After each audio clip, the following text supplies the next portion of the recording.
And we're live. It's Morbin time! Yeah, you It gotta. is Morbin time. They greenlit the second movie. Was that a meme I saw on Twitter, or was that real? I don't know actually because I saw that, but I thought that was it could be a fake headline. I don't know what to believe anymore. Here's the thing: stop making these goddamn jokes because they're gonna greenlight a sequel, and that is not a movie that deserves a sequel. Mm-hmm. No one's even seen it. There's people who genuinely think Morbin Time is said in the movie, and I'm here to bust their bubbles. God. It took me so long to actually figure out what that was from.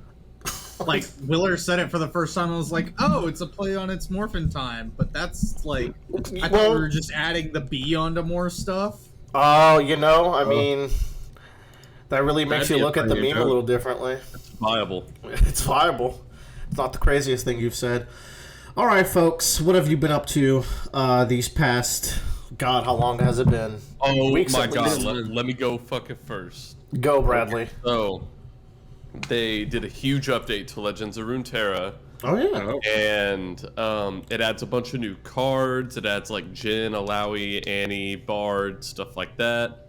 Aside from them, it also adds like 65 other cards. And you know what? So far, at least in comparison to games I've played like Hearthstone and shit like that, I think the enjoyment of the game is scaling really well with the amount of cards they add to it. I actually get more excited for new sets instead of less excited, which is really good news. But the biggest thing they did is they have the Path of Champions, which is like their single player mode. Mm-hmm. And it plays a lot like Inscription, which is where it's just like you're kind of going in a straight line, but every once in a while you can branch off and take different paths, get different procedural roguelite rewards. And then you get like powers, you fight bosses, stuff like that.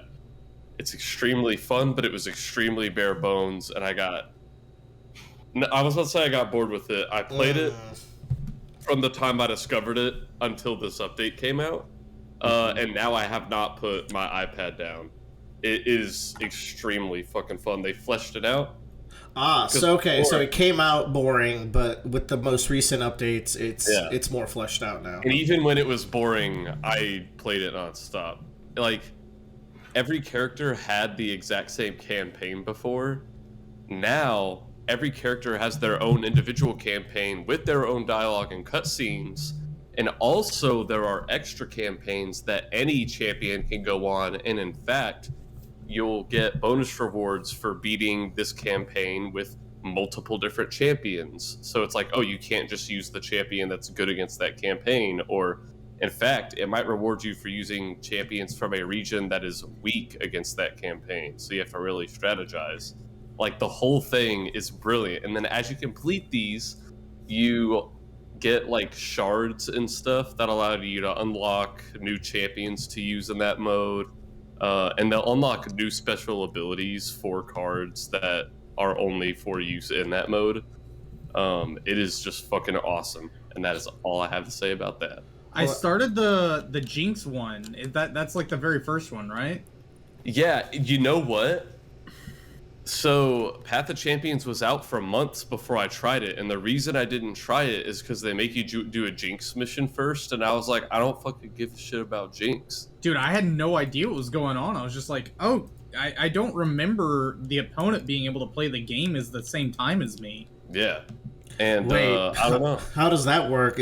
Oh, dude, so you know how the closest I can compare it, even though Smash does it better, is it's like Smash's Spirit Battles, where like you play against different characters or champions from their universe or whatever, but they change the rules of the game to, like, I don't know, make it more like that character would be.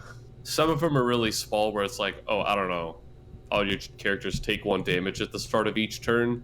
But some of them are crazy, where it's like, I don't know, at the end of the turn, if your opponent has 10 mana, summon like all of their dead champions from this game and they get a free attack in. Well, this seems like a pretty fun single player mode. I think with card games, especially like these online collectible card games. Single player modes that kind of function like puzzles tend to be pretty good, and that kind of seems like this is how that goes. Once I plateaued in the ranked queue, which was around like Silver 1, I kept getting to Silver 1 and then back down to Silver 2 and then up to Silver 1, then down to Silver 2. That's when I eventually tried this mode. I wasn't trying it because I was like, I don't give a shit about Jinx. And then I was like, okay, well, this is the only thing left in the game I haven't done. And then I beat the tutorial with Jinx and saw, oh my god, there's like 50 different champions I could play as. So yeah, I've just been doing that nonstop. Who was your favorite campaign? So that's the other thing that's great about this. It's gotten me to play decks that I wouldn't normally play. Because the first like year I played this game, I only played 2 decks, which were like Zoe decks and Lux decks. And now I play Misfortune, I play Irelia, I play Gnar even. I think my favorite character to do in the campaign was Misfortune. It's fucking cool. Wouldn't expect it. Would you say you're more of a like side game Riot fan as opposed to like normal League of Legends at this point? Because it seems like guess it. So, because I play TFT and Runeterra every day, and I play League like once a month now. Yeah.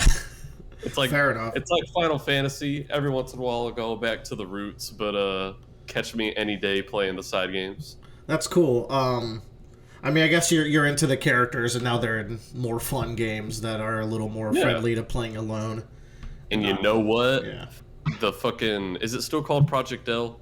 Yeah, Project L, we haven't seen anything in a while, but I think that's a pretty promising game. Is that supposed to be 2022?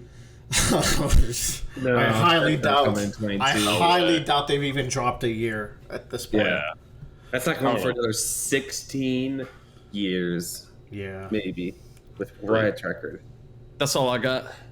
Have you watched any more Succession, Bradley? Out of curiosity. Yes. So I had finished season 1, and I'm a little bit into season 2. Mm-hmm. I think the last I watched it was before I went to Creator Clash. Dude, talk about that. Yeah. Oh my god, did I not? Has it been that long? Oh, dude, we haven't done a podcast in like a year. Oh, Creator Clash was the fucking shit. Yeah. Got to go to fucking Creator Clash. Got to see iDubbbz. I did a lot of talking about it in our Discord. Sorry, to explain what that is to anyone who is not aware, definitely. That was the YouTuber big boxing event that raised over $1 million for charity. Some of those dollars were Bradley dollars. I'm just sitting here like, obviously everyone in the world instantly knows what Creator Clash is. But I was talking to you guys in Discord a lot about it, and Willow was doing what he always does, and he's like, okay, this is all great. Save it for the podcast, because this is all really cool stuff. Yes. But I don't know. It was just a lot of fun. I was saying, I felt a little starstruck with just all these people that like I've been watching on my computer screen for the past 10 years, and they're close enough I can see them sweat when they get punched in the fucking face. Oof. Which, by the way, I was just really impressed with a lot of these people and their ability to, like, a lot of these people just, I was clowning on a lot of people who were going to be in this event, and they put up really good fights, and I felt like an idiot, and I'm proud of them. Yeah, I mean, as far as I know, all of them, like, took it pretty seriously. They did, like, varying levels of training, but, like, they didn't just walk up and make a farce of themselves. They tried, and I gotta give them credit for that. I think that's pretty cool, and I think... like when this got announced, it was pretty memey, but I feel like next year when they inevitably do it again, it's going to be like a very big deal when like, oh, the first one went surprisingly well, but now like all the boxers are going to be real serious about it. So it's going to be a really big thing going forward, I think. That's the thing. They've all but announced it for next year. Like, no, they confirmed. I think iDubbbz like confirmed that there will be another one. Yeah, I think it was basically like as long as we get people to box, we'll do it. I'm sure they will. You catch Roundabout cast at Creator Clash. What was your... Hey, that'll be our first convention. Can you believe that? Bradley, what was your favorite fight from Creator Clash? Man, so to be basic, the main event, Ian versus Dr. Mike, was great because I had actually been shitting on Ian a lot. I was like, can't wait to go watch him get beat up by Dr. Mike. And you know what? He took him to the 5th round, which was fucking awesome. and I don't know, they were keeping pace with each other. It was like fucking Dragon Ball Z, and I just really loved watching the strategy of that fight. And not even that one. Michael Reese was another fight where I was like, "This is incredible." You would have never thought. I heard he like had form and kicked ass. Like he engineered the shit out of boxing. Yeah, like you can really tell he devoted all of his time to it. I heard the fight with the girls was like a really good one. Is this true? That one, it was impressive because not only were they throwing a lot more punches than the fight before them, dude, they took a lot of fucking hits to the face. They were fucking laughing. These girls would have blood leaking from their nose down into their fucking mouth. And I don't know, they were still just going at it. So it's good shit. I think anyone who's in the ring like that, bleeding out and still boxing, good job. Sounds like it was money well spent. Hell yeah. The tickets weren't even that fucking expensive. Our seats were like $60 tops. Not bad. Yeah. I could see that price hiking up as this gets more mainstream. $300. Joe, why don't you go next? Yeah. I've been doing a few things. I've been doing one thing mainly. Primarily, I picked up a new board card game called Marvel Champions, the living card game. It's essentially like, imagine Spirit Island crossed with Marvel, crossed with Magic the Gathering. It's a cooperative game up to 4 players, and you're each like trying to like defeat a villain. The villain's doing a scheme, and they can be really simple schemes like Rhino's breaking into a bank, and then you have crazy schemes like you're fighting against Thanos. If Thanos finishes the first part of his scheme, you lose half your deck for the rest of the game.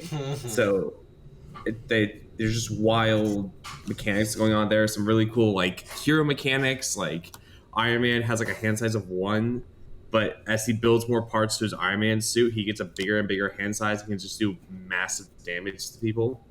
Yeah, I played this with Joe and Austin yesterday, and it was, first of all, game's great. Joe's been talking it up for a while, but like it genuinely is like a faster paced Spirit Island for me.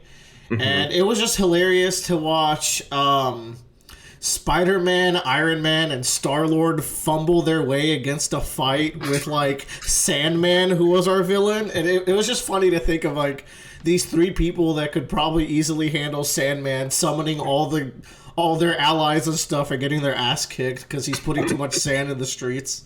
I think that's probably where I get the most enjoyment out of it, is just like imagining it play out. Like, There was this scenario where like Austin was Iron Man Tony Stark, and he played a lot of the game in Tony Stark, like building up his arsenal in his like lab and his building. And Rhino got summoned as like a minion to fight Tony Stark, but he couldn't do anything to like the alter ego version of Tony Stark. He could only physically damage Iron Man. So like we picture this scenario where the Rhino is sitting outside Stark Tower for like 2 weeks as Tony just keeps building his suit. And he's like, "Come out, Iron Man!" And then Austin comes out and one-shots him. And it was just like, so Tony Stark's just walking every day with a briefcase and some coffee, just like waving at Rhino, like, "Hey, bud." And he's like, "Hey, can you tell Iron Man to come out?" And Tony's like, "Sure thing, bud." And then he just never comes out. It's just funny to make these little scenarios while we're playing. And I was Star-Lord, who had this gimmick of like just doing batshit like dumbass stuff, and it's like, it's okay, my teammates will handle it. Like you get stronger as Star-Lord for getting into more dangerous situations. And I was like, it's okay. My good friend Iron Man will protect me if I get in trouble. And Joe had to save my ass a bunch of times. It was great. It was very fun. I was on like 3 health for most of the game. Wow. Yeah. I literally had to dive in front of bullets for that boy. And it felt like the decks that you make for your little characters feel pretty character like indicative. They reflect their characters pretty well, so I thought that was pretty fun. Yeah, and what I like about the game too is that each character has like a 15 card pool that they have to take. That's like their character, but then there's like 4 different colors that you select from that you can add into the deck. That it like kind of like personifies like, are they doing a more protection focus build? Are they doing more aggressive focus? Are they doing like a control, like stopping the villain scheme build, or like summoning allies to do stuff kind of thing? So you can get a lot of like mix and match and play times. And then like a lot of the villain decks also can mix and match. So like we could go up against Sandman again, but we could give him Venom symbiote suit instead, or we can give him the Infinity Gauntlet, or we can give Thanos the symbiote suit. Like there's just a bunch of stuff you can like mix around and do. No scarier villain than the Sandman. No, that boy. Peter, it's me, Flint. God, I really want to play this with Tyler. I think that'd be really fun. What else did I do? Let's see. I watched Survivor 42 finished up. I've been watching this. I got halfway through the final episode after a very drunk night at a bar, and it was fun. It was a good time. Me and my friend would just sit back and we would like discuss and like make up predictions. I have not watched Survivor in like 12 years, 13 years, something like that. It's crazy to me they're on Survivor 42. That's insane. Does any show have this many? Like that's more seasons than The Simpsons, which has many seasons. Well, I think like they also film all their stuff like back to back. So like Survivor 42 was filmed halfway through Survivor 41. Still, I mean that's still like how many back to backs? If you cut it in half, that's still like 21 seasons or 21. It's I don't know.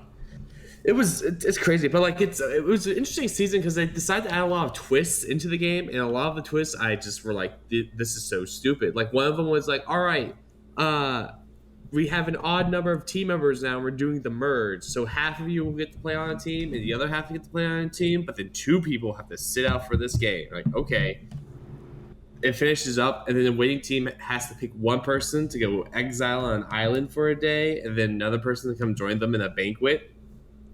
And then the person that got exiled on an island is like, all right, you have a choice. You can either A, do nothing, or B, break this hourglass and completely flip the winning team where they are now in danger instead of the losing team. And you would be no longer in danger. I'm like, that's so stupid. Why would you not do that? But it was fun. I had a good time.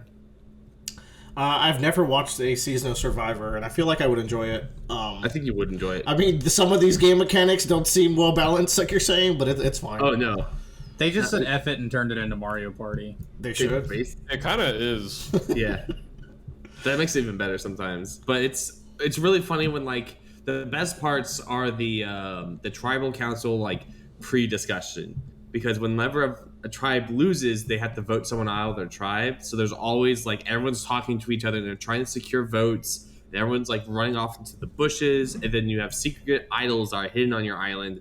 If you find them, you can play them and be safe for a voting round.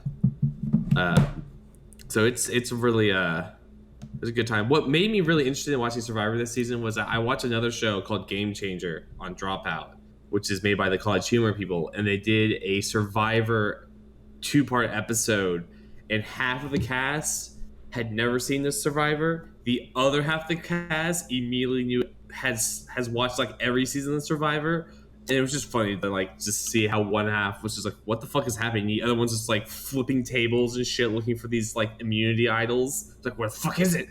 So everyone that had seen it was on the same team, and vice versa. No, it was like a mix and match. Like they got randomly drawn, but like you could definitely tell who had seen Survivor because they were like running around in the background, like picking stuff up and just looking under shit while everyone else is talking and just like shooting the shit. Fun. Yeah. Is that? I think that's your only. That's all I got. That is your time, Joe. Tyler, what if? I think you had down Spy X Family is what you've been watching. Tell us about that a little bit. Oh, it's just a slice of life anime, and I don't like what people like about it. What does that mean? It means I've heard some sussy things about why people like that show. What does that mean? And it just makes me question, like, should I even say I watch anime anymore? Well, anime bad, so probably not, but... Yeah. I haven't heard people say sussy things about the show, but I also haven't kept up. Like, the anime came out, and this is gonna sell like a more billion units next year because it's already like one of the best-selling manga out right now, and now with the anime and all the fan art I see, it's going to sell like crazy. But like, what creepy things have people said? You were saying that people like Anya a lot. Yeah, but Anya's funny. Yeah. Okay, that I'm gonna safely assume the humor is what people enjoy about that character. I would like to safely assume that. As Yeah. well. Wait. What do you mean? Of course, that's it, right? Are you fucking joking? What have you seen? Oh, you know what? Never mind. Yeah, like it's people who. It's the anime community. I don't want to believe this, but let's just move on. Let's agree to disagree. Let's agree to disagree. Yeah. I've read Spy X Family. I've read up to like chapter 40 or something like that. Damn. It's really funny. I really enjoy it. It's a neat premise for a slice of life anime.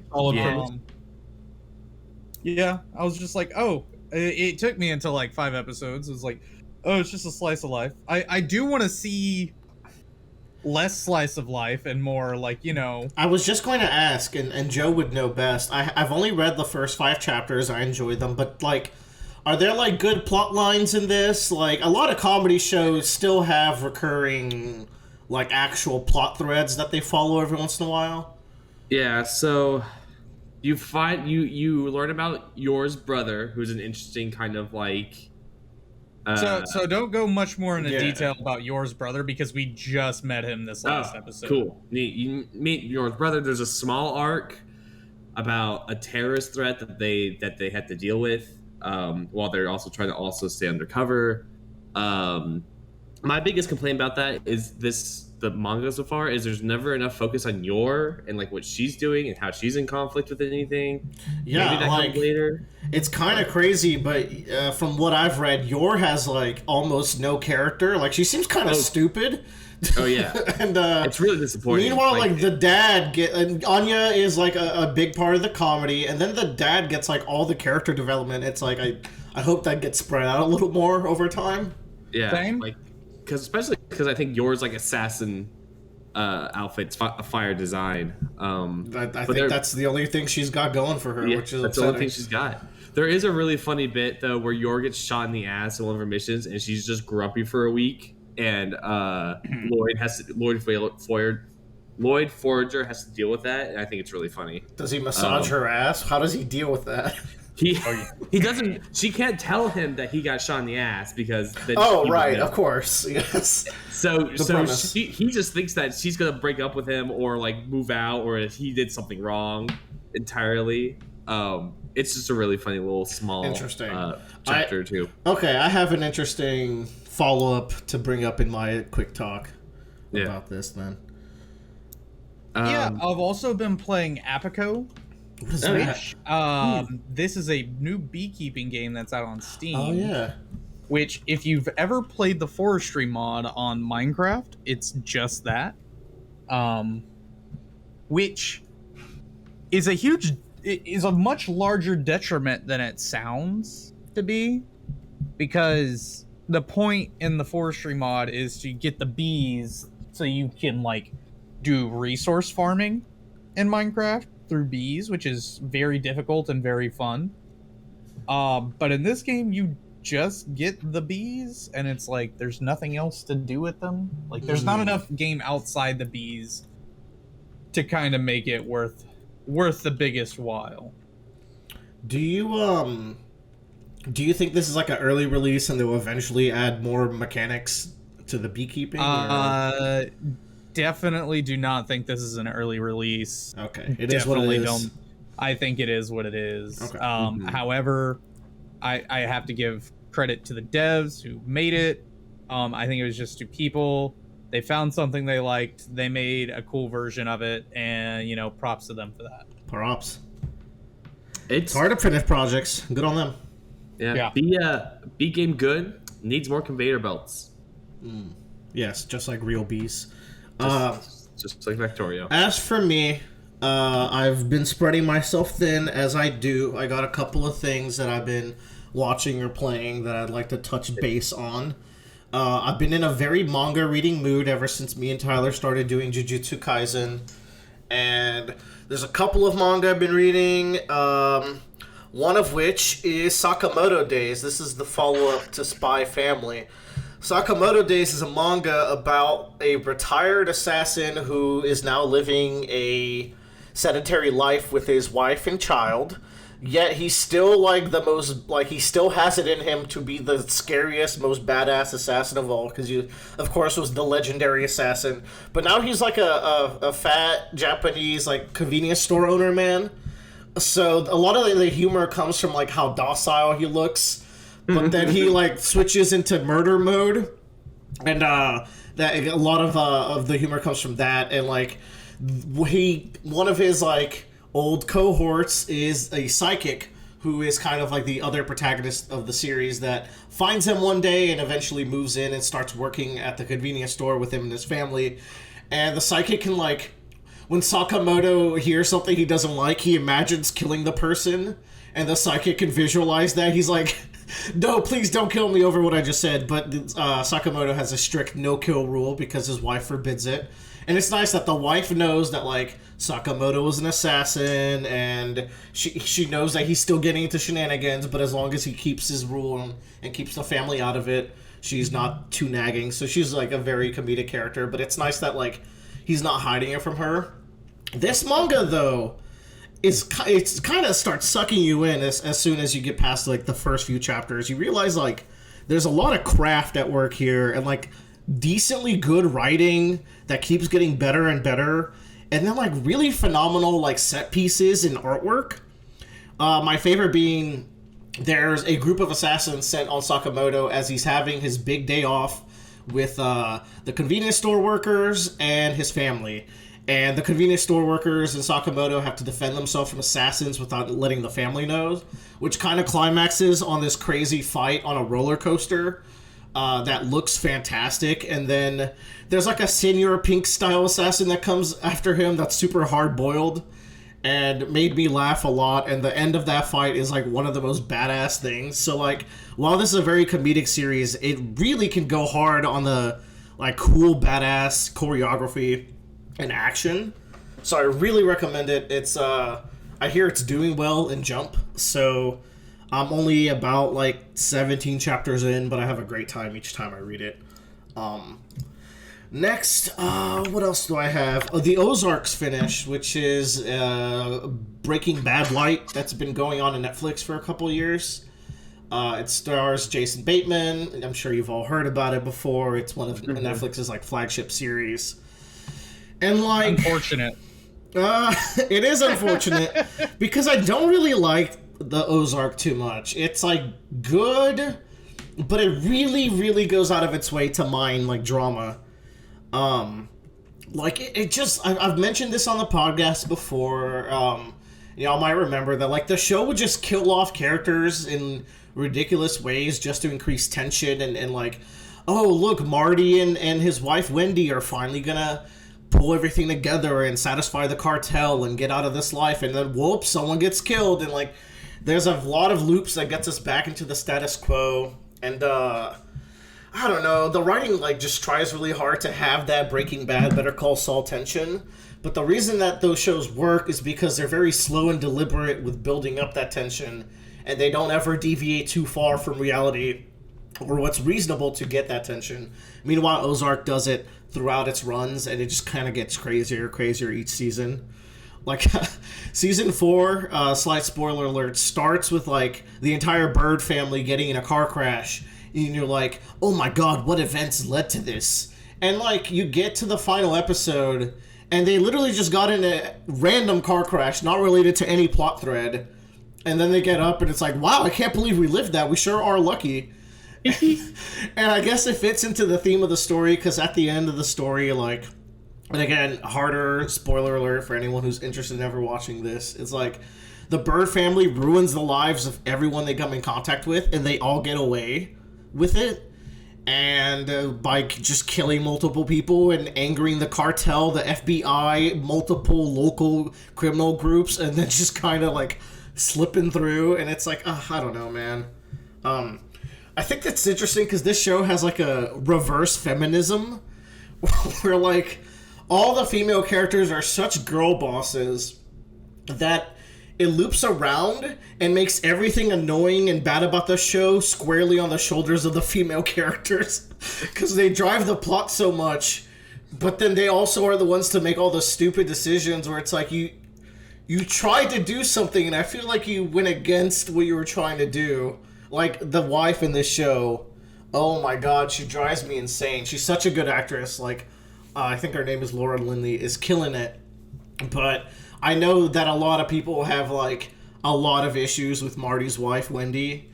And, like, she is the Walter White of the show, but, like, she really rubs people the wrong way. And by the end of the story, I'm like, just shut the fuck up, Wendy. You and your fake smile. And it's, like, really frustrating. All that to say, Ozark's okay. It's like a 2.5 or 3. It's still worth watching, but it's not, like, super good or anything.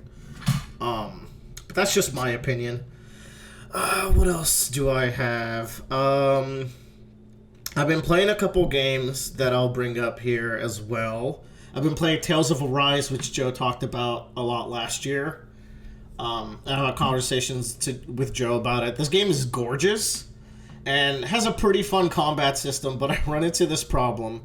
And it's partially on my end because I like to play JRPGs where it's like, how fast can I go through this?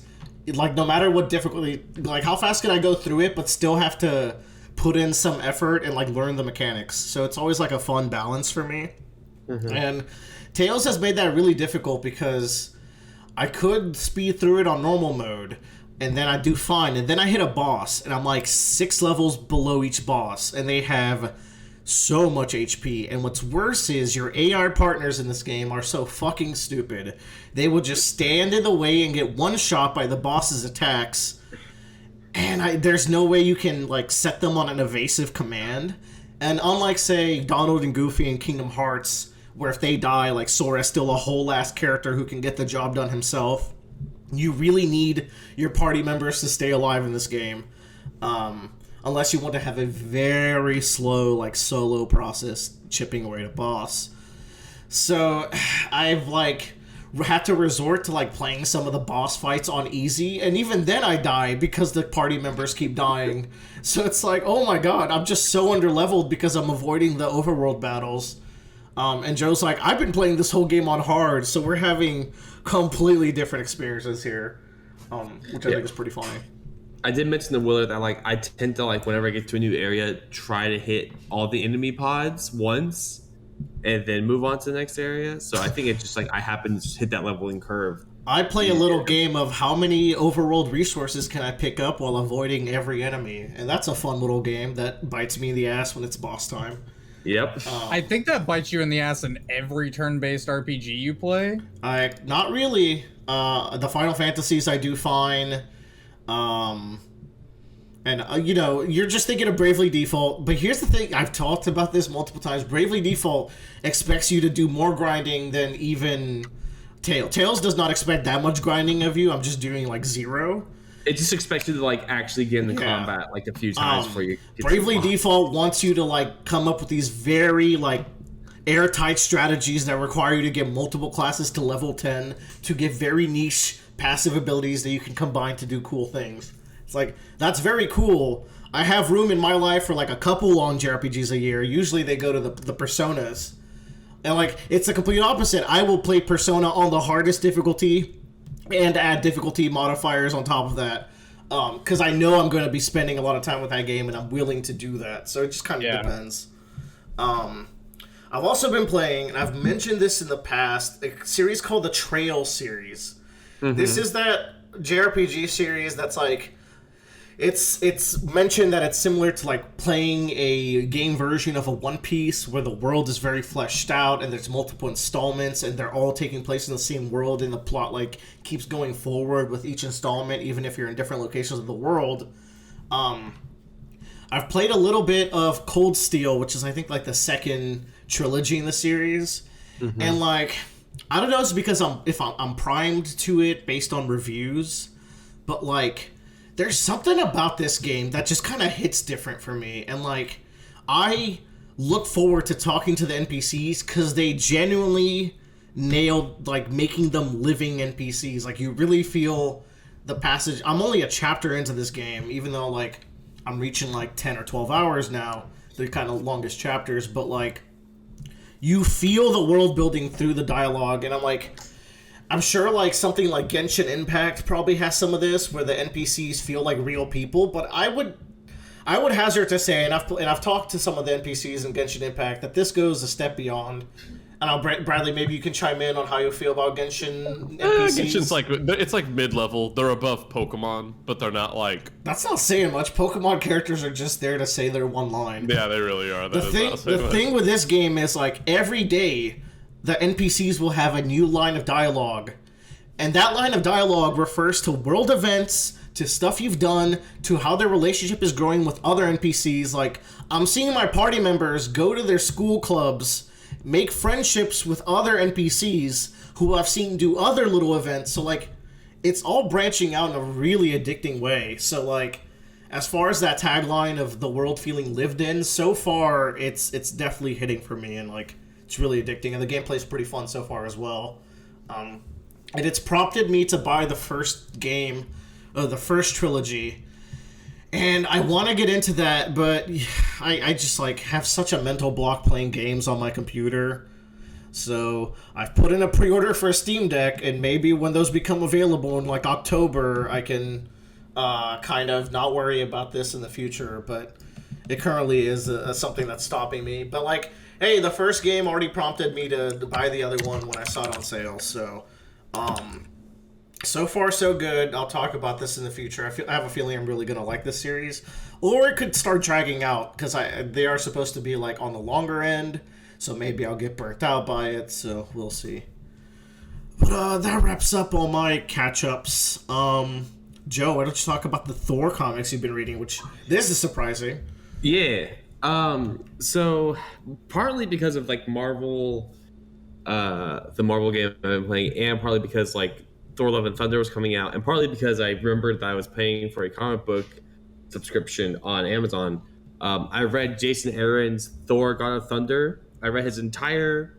I actually read up to issue 25, which is the end of that series run, and I read Original Sin, and I'm currently reading Mighty Thor.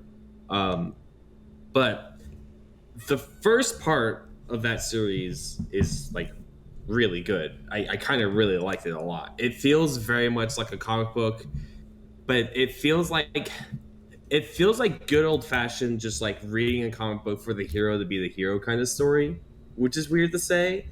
I feel like part of that is just coming off of reading all those Batman comics by Scott Snyder, which I read that and it felt like they were constantly trying to like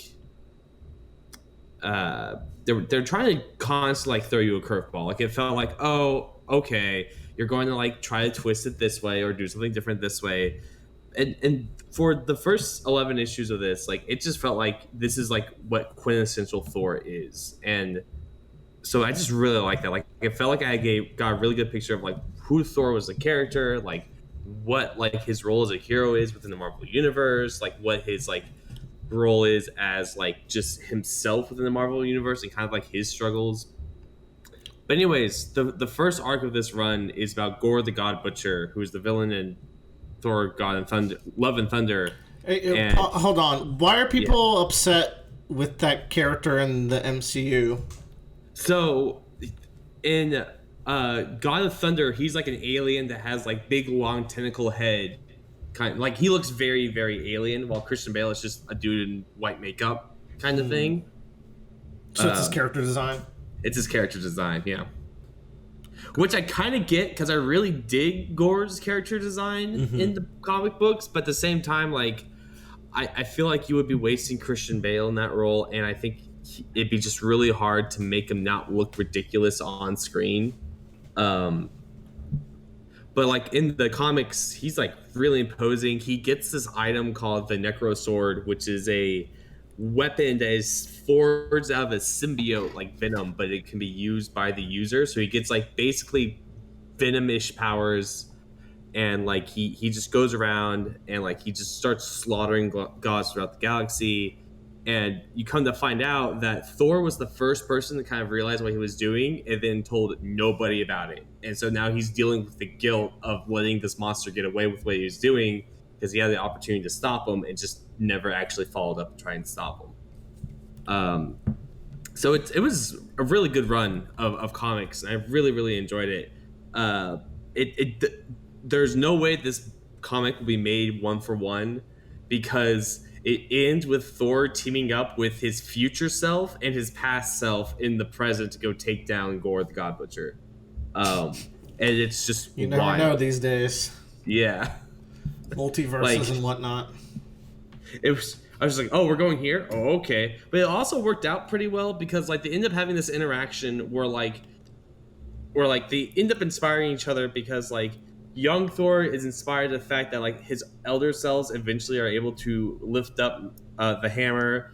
Old Thor is inspired by young Thor because he realized like who he used to be as a warrior and knows that that's still within him. And then present Thor is like just inspired by both of them because like he knows that like, oh, I'll become this version of myself in the future if I just keep going. And I've survived Gore already as a younger version of myself, so I know I can overcome him again. It's just I feel like this could be done in the trailers. There's those shots of like young Thor turning into like normal Thor, like. Yeah, doesn't Loki literally teams up with a younger Loki and an older Loki and Loki? So yeah, I could see them true. doing something like that. Potentially, but they also have like Jane Foster in, and like this is also like the start of the comic run that kind of like puts a seed into Thor of like he starts to doubt what the god's purpose in the whole like galaxy is and the whole like universe. Like if we're not going around saving people or providing for people, like what are we doing? Like he goes around and he also learns and realizes that a lot of like gods are neglecting their duty or just like choosing not to be like gods to the people that they're a patron for or they're gods for or whatever. So it ends up setting up like what would become Mighty Thor, which is Jane Foster in the future, which I've just now started, and that's I haven't gotten very far into it yet. How would you say comic book Thor compares to the MCU version? Oh, they're completely different characters. That's what I figured. Yeah.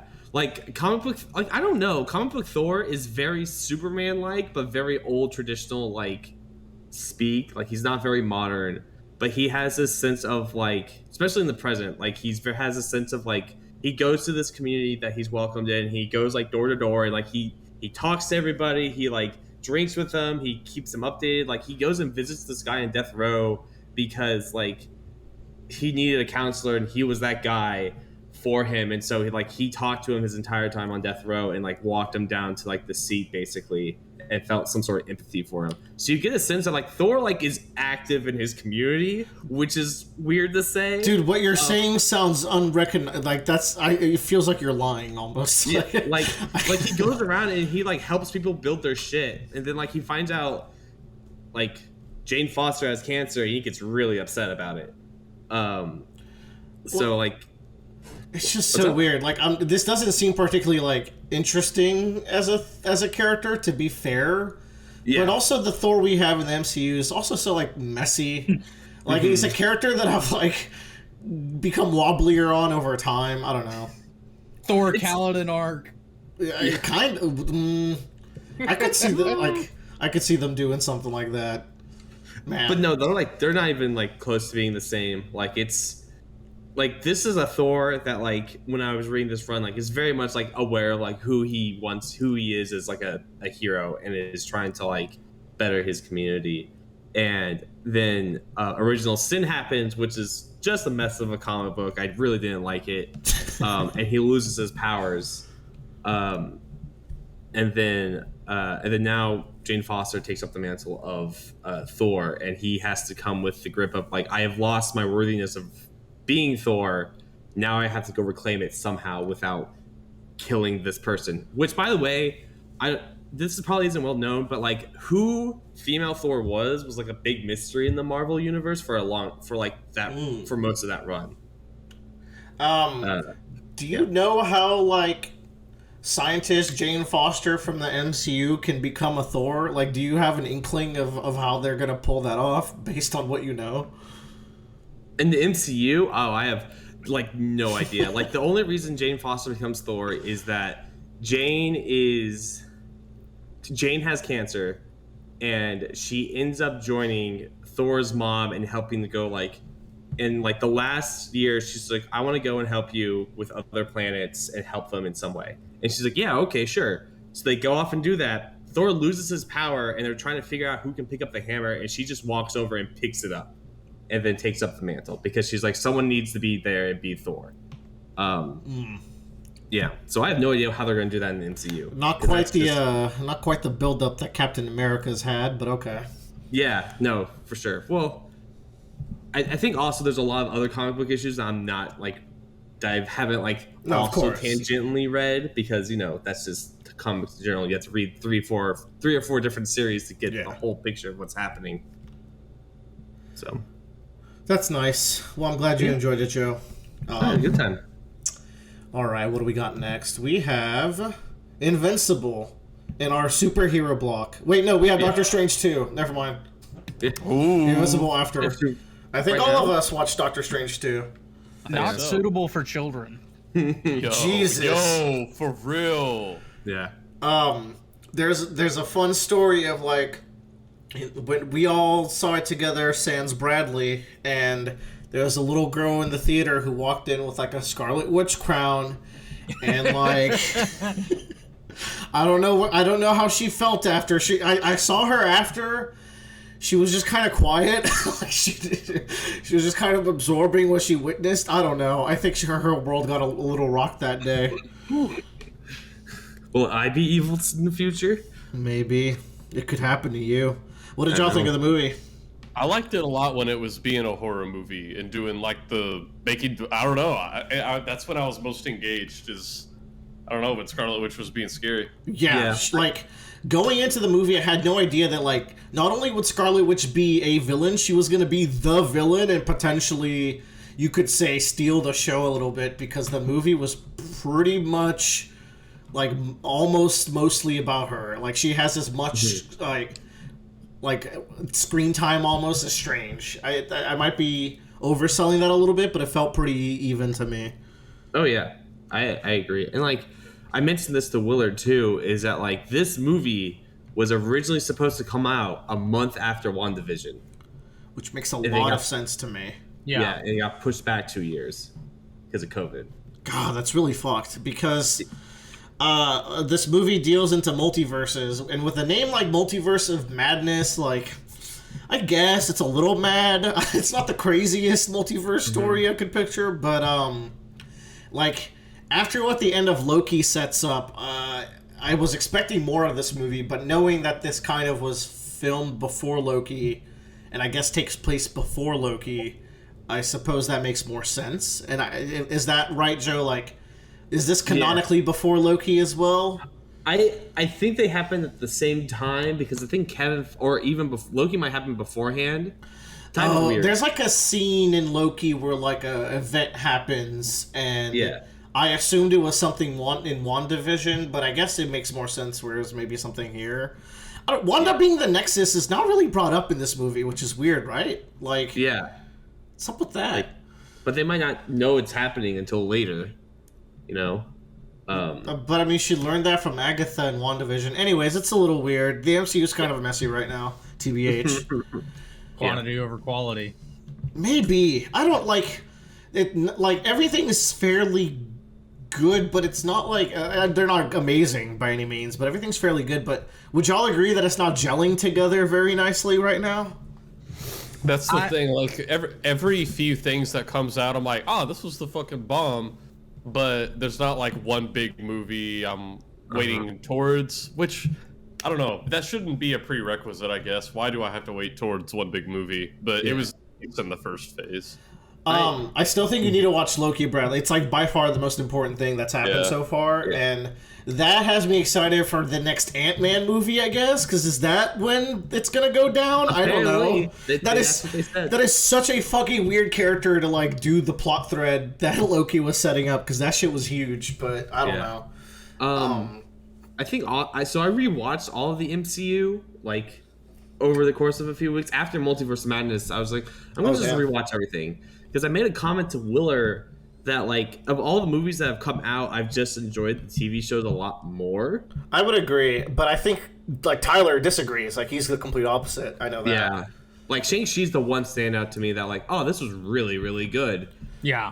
Like I said, that last act of Shang-Chi is like, and also like, what is it fed into? I don't even know. Like, and I hear Moon Knight doesn't connect into anything either, and I haven't watched it yet. But yeah, but Moon Knight was also like really good. Like I think Moon Knight does some really cool things, and like I just wish Moon Knight was longer. Like I was not expecting to enjoy Moon Knight as much, and I got to see it. I was like, wow. I think Oscar Isaac is a phenomenal actor. Yeah, that's the biggest draw for me. Yeah, and then B is just like I kind of want to see where this goes. Like Mark Spector is just an interesting character, and like his life is interesting, and like what he has to deal with, and like it sets up that like it sets up potentially the villain for season 2, and you're just like, how the fuck is that gonna work? Like it's really interesting. I thought Moon Knight was really cool. I keep forgetting I need to watch Moon Knight, and then forgetting I need to watch Eternals, which one day I've said it like 7 times. I'll watch Eternals one day, and then I just wake up in the morning. It's like, not today. I don't want to think about Eternals. Not today, Satan. Actually, Eternals is in the new Guardians of the Galaxy ride at Disney World. Oh, that's cool. Well, shit. I forgot that opened. We went to Disney. Did we even talk about Disney? Oh my God, Jesus Christ! Wait, there's no way. That's why we've been busy. Yeah.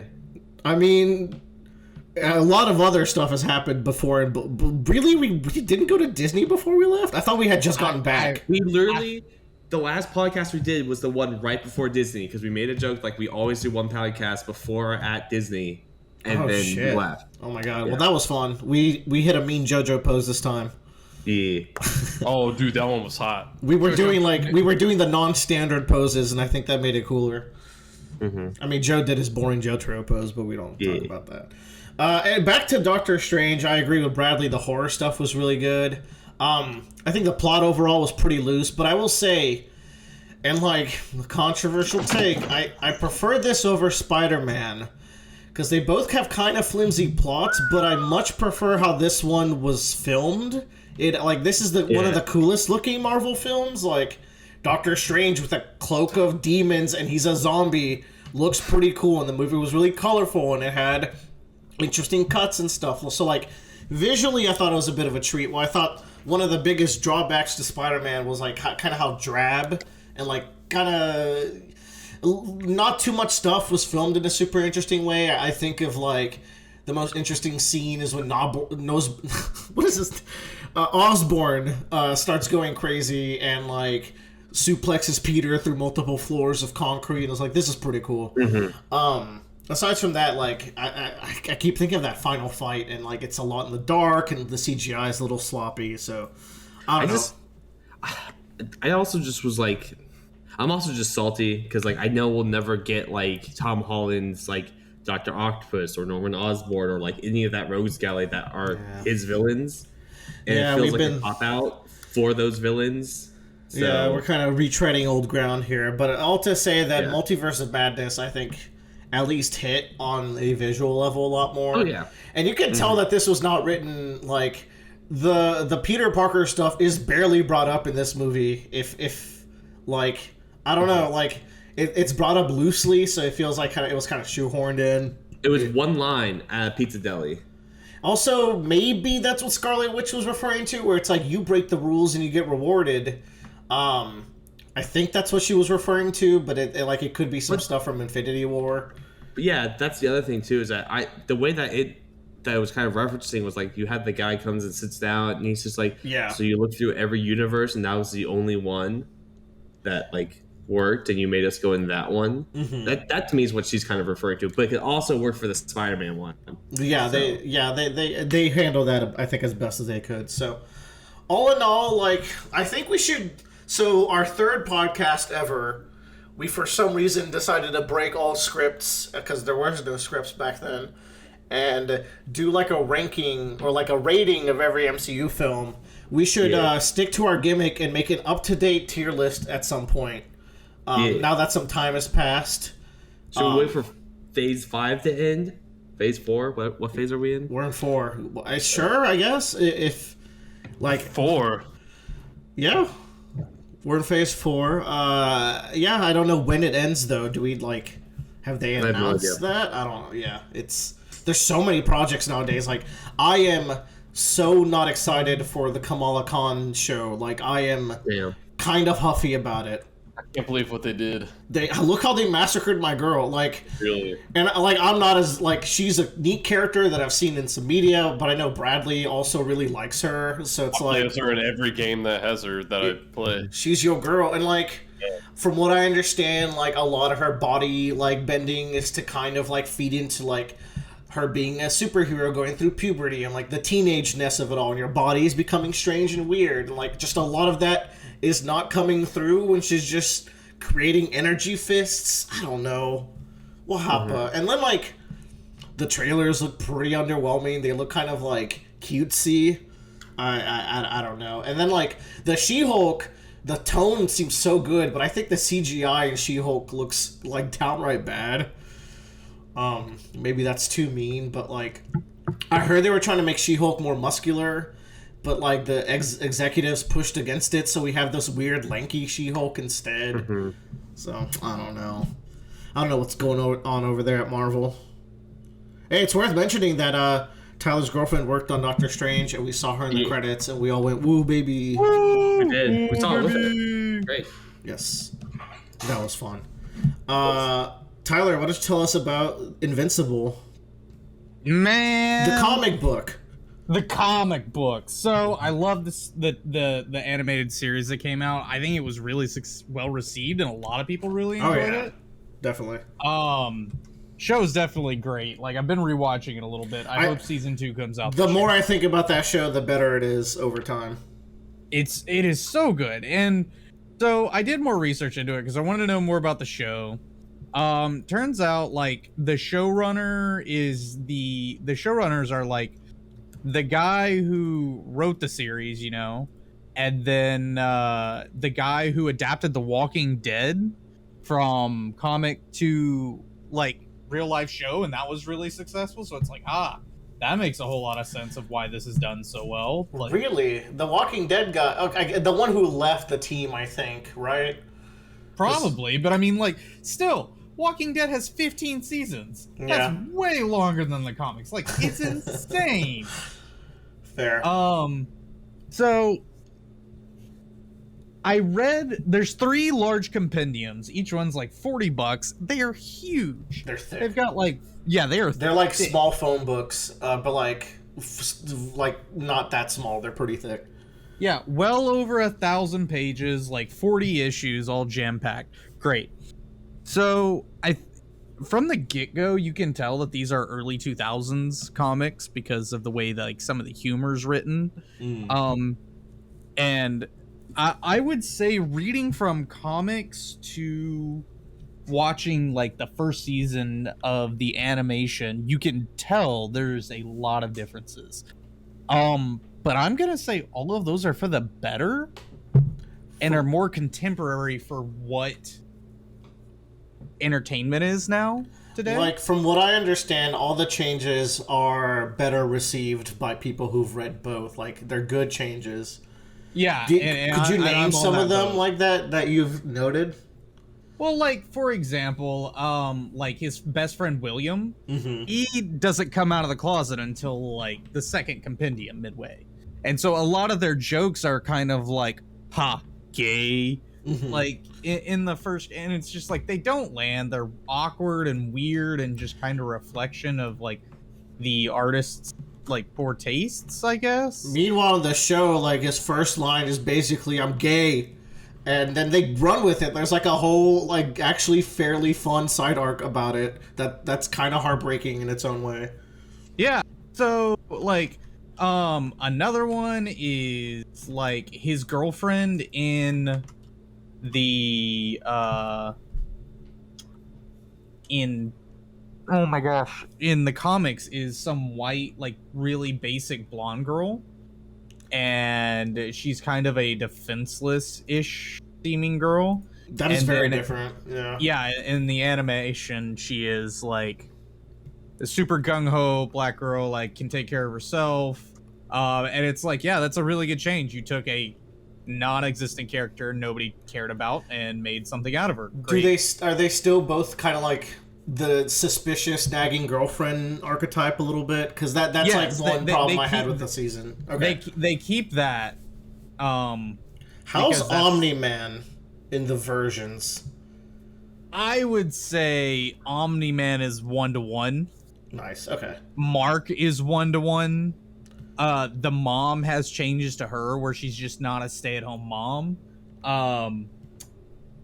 That's really good because the mom's really good in the show. The depth of the mom's character arc is a lot more detailed in the comic series, and it's not something I don't think we'll get as much.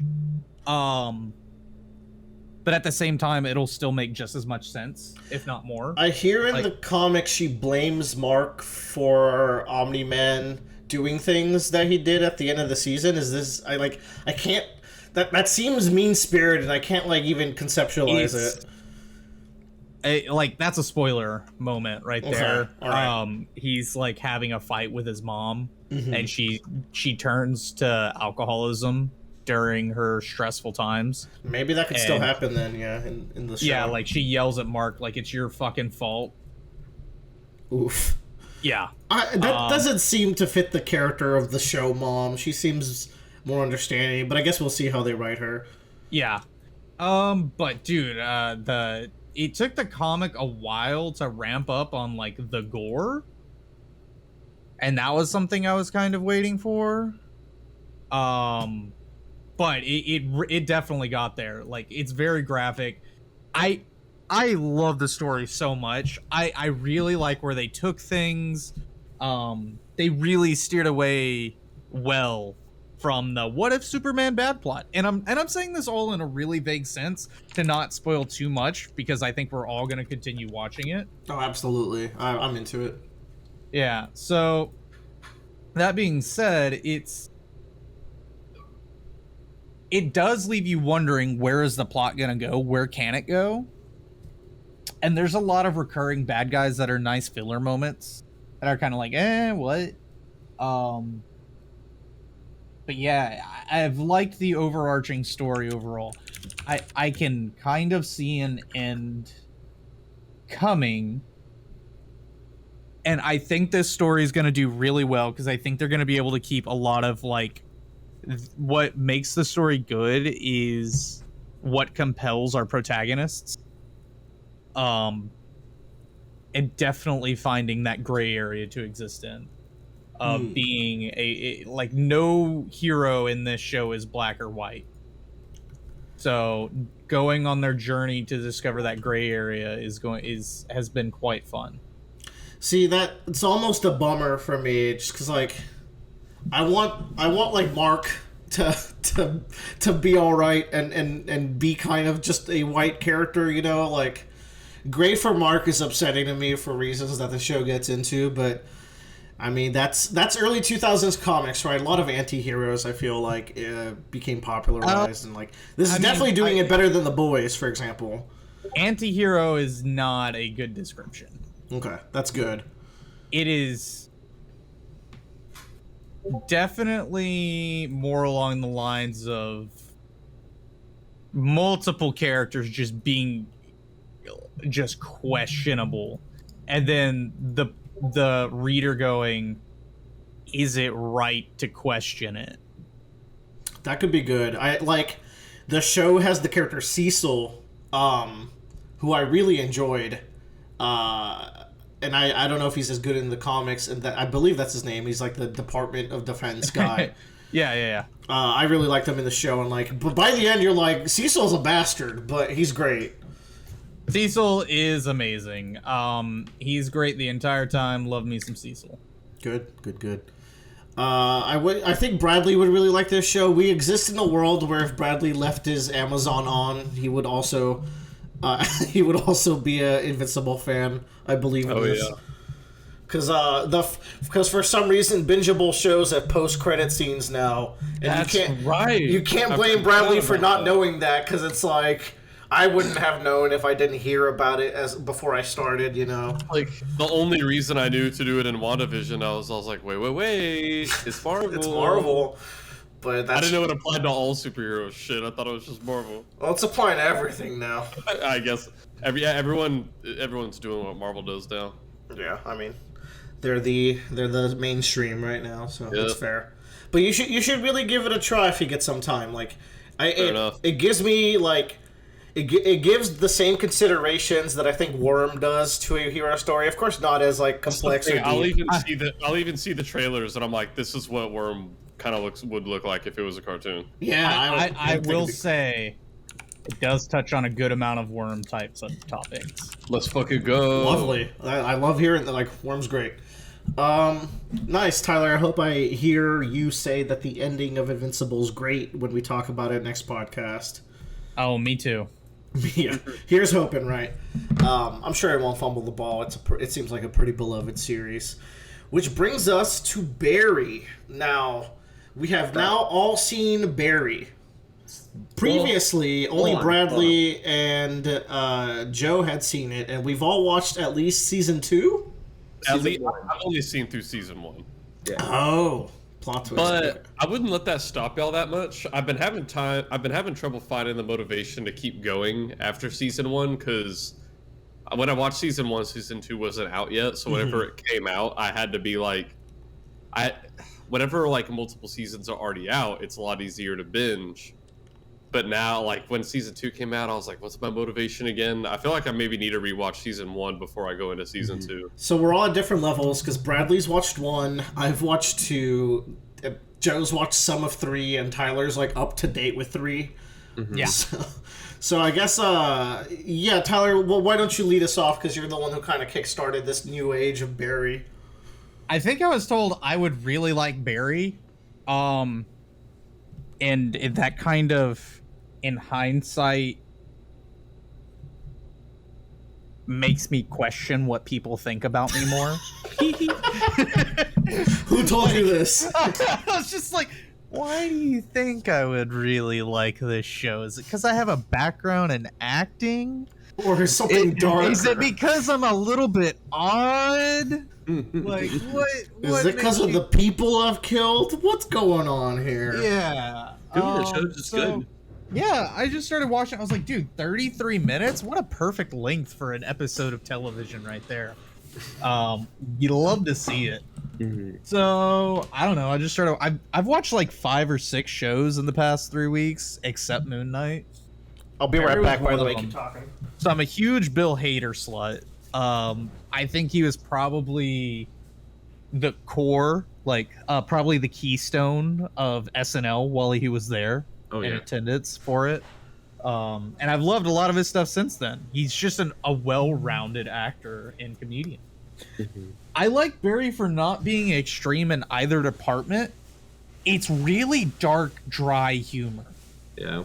It doesn't make you laugh, but you go, huh, that was kind of quirky. I really like the relatable disassociation that our generation can like about this show, where death is viewed as being so minimal or non-important through the eyes of our bad guy. It's weird, and this is where I also get into some of my qualms with the show. It's viewed minimally until when it wants you to care about it. And I don't think it skirts that line super well. I think Barry is a fine show, but I think it kind of has trouble balancing drama and comedy. I don't know how y'all feel about that balance, but I kept noting it as like my one thing that kept sticking out at me. I think to me, like, the thing about Barry is that he's trying to like get to a normal life. Like he kind of has this epiphany that he's not living a normal life, and so he has this dissociation, like you've mentioned before, of like killing people is all he's ever known, and so trying to do anything other than that is just foreign to him. He's like an alien, and so like but he's also only ever killed people that he's never really known. And so when death becomes like apparent to people that are more involved in his life because he's decided to have that now, it makes him like reevaluate death in those moments. Which I think the show is trying to do and point out. It's just like when it's nobody, Barry doesn't care, but then when it is somebody, Barry still doesn't care, and he's upset that he doesn't care. I suppose. I don't know if he's upset that he doesn't care. I feel like he cares. I think so. There's a scene in like season 2 where like he is like he has to force himself to have emotion about this guy he just killed and then go on stage, right? Like he's trying to derive that as his emotions, and he's upset with himself that he can't get that emotion, and that's what gives him the emotion to go on stage, is that he's upset that he has no humanity over the death of this individual. I'm trying to like, I guess that's not how I read that scene, but maybe I missed something. Because maybe the show's going over my head a little bit with what it's trying to do with the drama. But to me, it felt like, I mean, he was going through his usual process of like, oh, I keep getting sucked back into this life. And then it happened to be a positive force in acting. And then the way the story takes it is like, oh, now Barry has to tap into that dark side of himself to get better at acting. And it's like, yeah, like, for the record, I think this is mostly a problem with season 1. I think season 2 is a lot better at everything. Season 2 way better. I think season 3 is better than both seasons at everything. Ooh, that sounds pretty promising. The first plot line of season 1 is just wild to me. I'm like, what the actual season fuck 1 is happening? Season 1? What was the season first 2? plot? Three. Okay. Y'all, here's like, and I was telling Wheeler about this, like the humor's very dry, and it's more relatable the more disassociative you are probably with society, because you're able to relate more to the main character, Barry, and his disassociation from murder and other people. Barry is not a good guy in any capacity. Nah. That you should not like Barry or feel sorry for this man in any way. And I'm not saying that from like, I guess I am from a morality standpoint, but and this is gonna be a little bit spoiler. Like, I mean, not really, but like, Barry is just I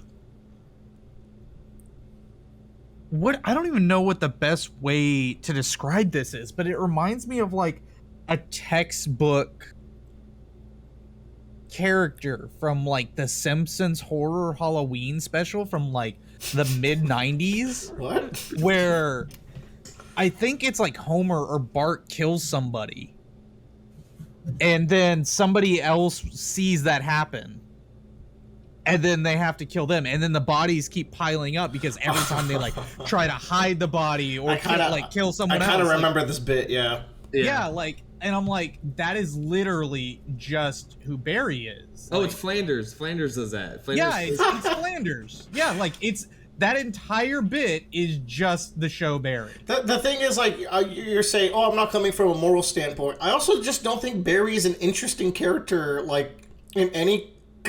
Like, he's not a fun character to watch. Oh, I don't know, like... The opposite. I think he's super interesting. I think it's interesting, and in season 3, it gets very interesting. Very interesting. It gets very interesting. Because at this point, you're like, what the, like, Barry breaks in between season 2 and 3. Yeah. He breaks as not just a functioning human, but just as anything. He becomes an empty, walking meat sack with bones. Honestly, like... That's not too far from how I see him, and that's I think my problem. Like, he doesn't have personality traits where I go like, there's Barry doing his thing again. He's just kind of like mumbling his way through scenes, and sometimes like I like when his acting's good. I think that's interesting, but like I don't know. There's just no substance there outside of criminal trying to avoid criminal life, and that like because it's a drama to comedy. That aspect isn't always hitting, and like it's situationally hitting. So it's just like I get it. Barry's annoyed. Like it's like because of the comedy elements, it's hard to take the drama seriously. Like take the character of Fuchs. I always have trouble. Fuchs. Like I can't take that character menacingly, and yet he's supposed to be such an integral part of the drama of the show, and like he's just like it's hard to like take him aside from his comedy scenes. When in season 2 they're like, oh god, Fuchs is becoming a threat, like you should be worried about what he's gonna do, and it's like I just can't get in that mindset based on what this character's been to me this whole time, where he's accidentally getting like the assassin that's gonna kill him to kill himself because he's so depressed. Like he's just like kind of like a almost gag character that the show sometimes wants you to care about, and I just don't. You're not supposed to care about Fuchs either. I don't know what you're supposed to care about in this show, to be honest. But the show wants you to care about Fuchs as a threat sometimes, or as like a father figure to Barry, or like some weird in between at times. I don't know. I feel like since I'm like the only one that's watched season 3, yeah, I would say it's all been a build-up for season 3. You could be right, and maybe I'll start watching it tonight and be like, you know what, Barry. And look, like I said, season 2 is much better than 1. Like, the only thing that like I don't like about season 2 is Barry's plot armor is almost infuriating at times. Where sometimes it's really funny, where it's like, did you watch the end of season 2? Yeah, like that was huge, like where he just goes into, like, there's a scene where Barry goes a little berserk and people are just conveniently not even trying to kill him, they're just lining up for him to kill them, and I'm like... Huge plot armor, you're right, but there is the moment where, like, the only person that could kill him definitely hesitates, and there's a reason why. Yeah, but the lead up to that scene, I was just like, there's so much plot armor that I barely felt bad for a scene I should have felt bad for. But then there's sometimes where it's funny, where it's like the shot was shot from a low point, so it has to be the Colombians, and I'm like, all right, that's pretty good. But like, Barry's fingerprints should be on so much evidence in this show that they just overlook. Like, there is so much evidence Barry has left behind that is just written out of the show that it gets, like, it's trying to have its cake and eat it too for me. Yeah. But I don't know. But you know what? There's some really good stuff, especially in season 2. Like, there's this scene where Barry's going over his first kill, and the way they build on that scene is excellent. That was like some of the best drama. And then season 2 also has some of the best comedy with episode 5, which is just so fun. What a fun episode! Like that episode was insane. Bradley, even if you don't watch season 2, you should just boot up season 2, episode 5. It's pretty much a standalone episode. Yeah, that I think is brilliant. What? Yeah. Did y'all ever watch that timestamp I posted? No, I could not find it. Yeah.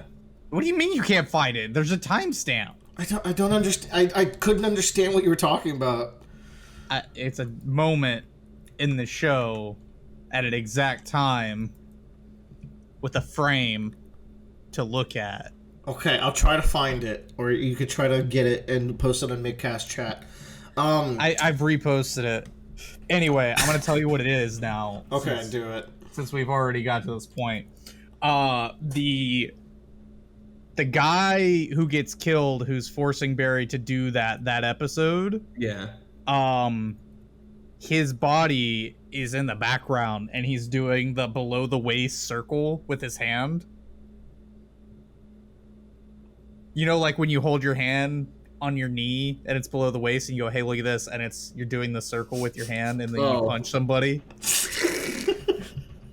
Like, he's doing that, and it's like below the waist, like it's supposed to be. And I'm like, oh, you motherfucker, you got me. I can't believe that's what Tyler wanted to talk about. Yeah, me neither. I'm just in awe.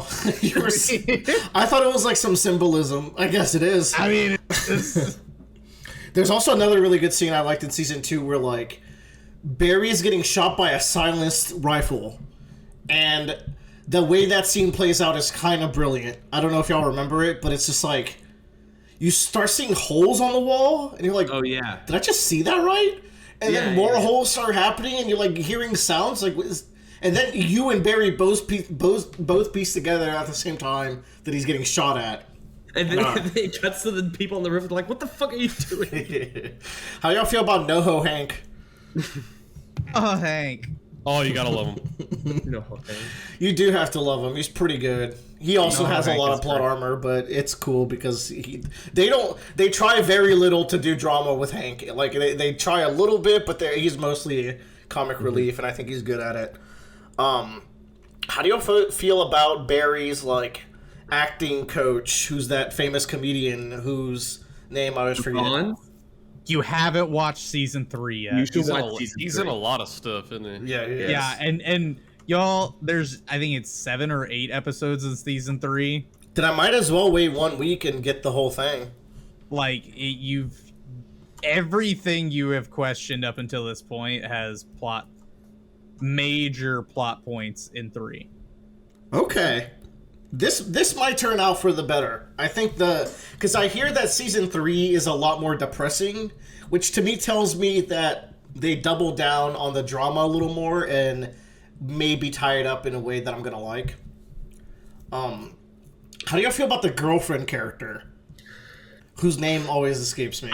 Her name's Sally. I Sally. think she is horrible in season 1. I think she's way better in 2 and 3. She has some scenes that are brilliant. The one that comes to mind is the one where she's at the pool and she's just going on this stream of consciousness rant, and you're just kind of sucked into it. Like the actress is giving her all, and you're like, you are so petty and lost, but it's such a good scene. She has her annoying moments for sure, but I think it's very intentional. Oh yeah, no, yeah. I don't think they want you to particularly care for her.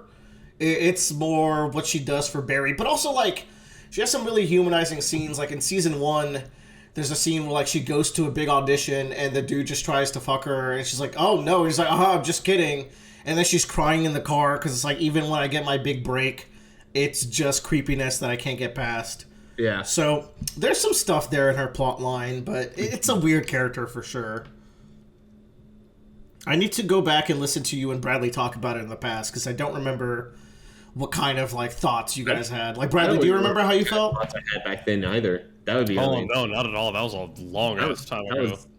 That was back before COVID. Hell yeah. Oh, that's probably before that even. Yeah. We've been doing this for a long time, folks. But not this episode. We're moving at a good pace into our last topic. If anyone, does anyone have anything else to say about Barry? No. I'm good. I will watch season 3 because it seems like it's gonna end soon, so it'll be pretty good to binge.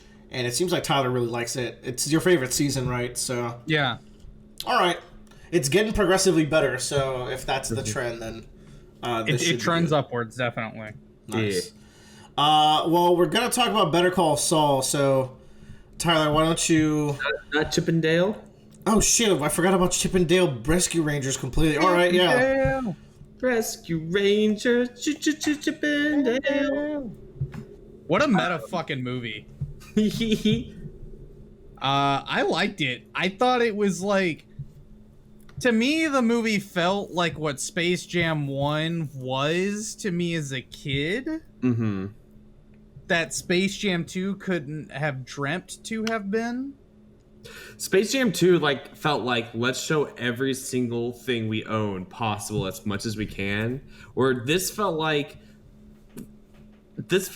very fun meta humor poking fun of itself in like old 90s cartoons. Dude, they both seem like the exact same thing. You just like these properties. I'm telling you. I haven't seen it, but from everything I've heard, this is just Ready Player One, Space Jam 2, but you actually like Disney, and that's the So difference. here's the thing, because the people who say that, people who say that haven't seen Who Framed Roger Rabbit, Yeah. and this feels very much Who Framed Roger Rabbit. Yeah. I guess I have to see for myself using Joe's subscription.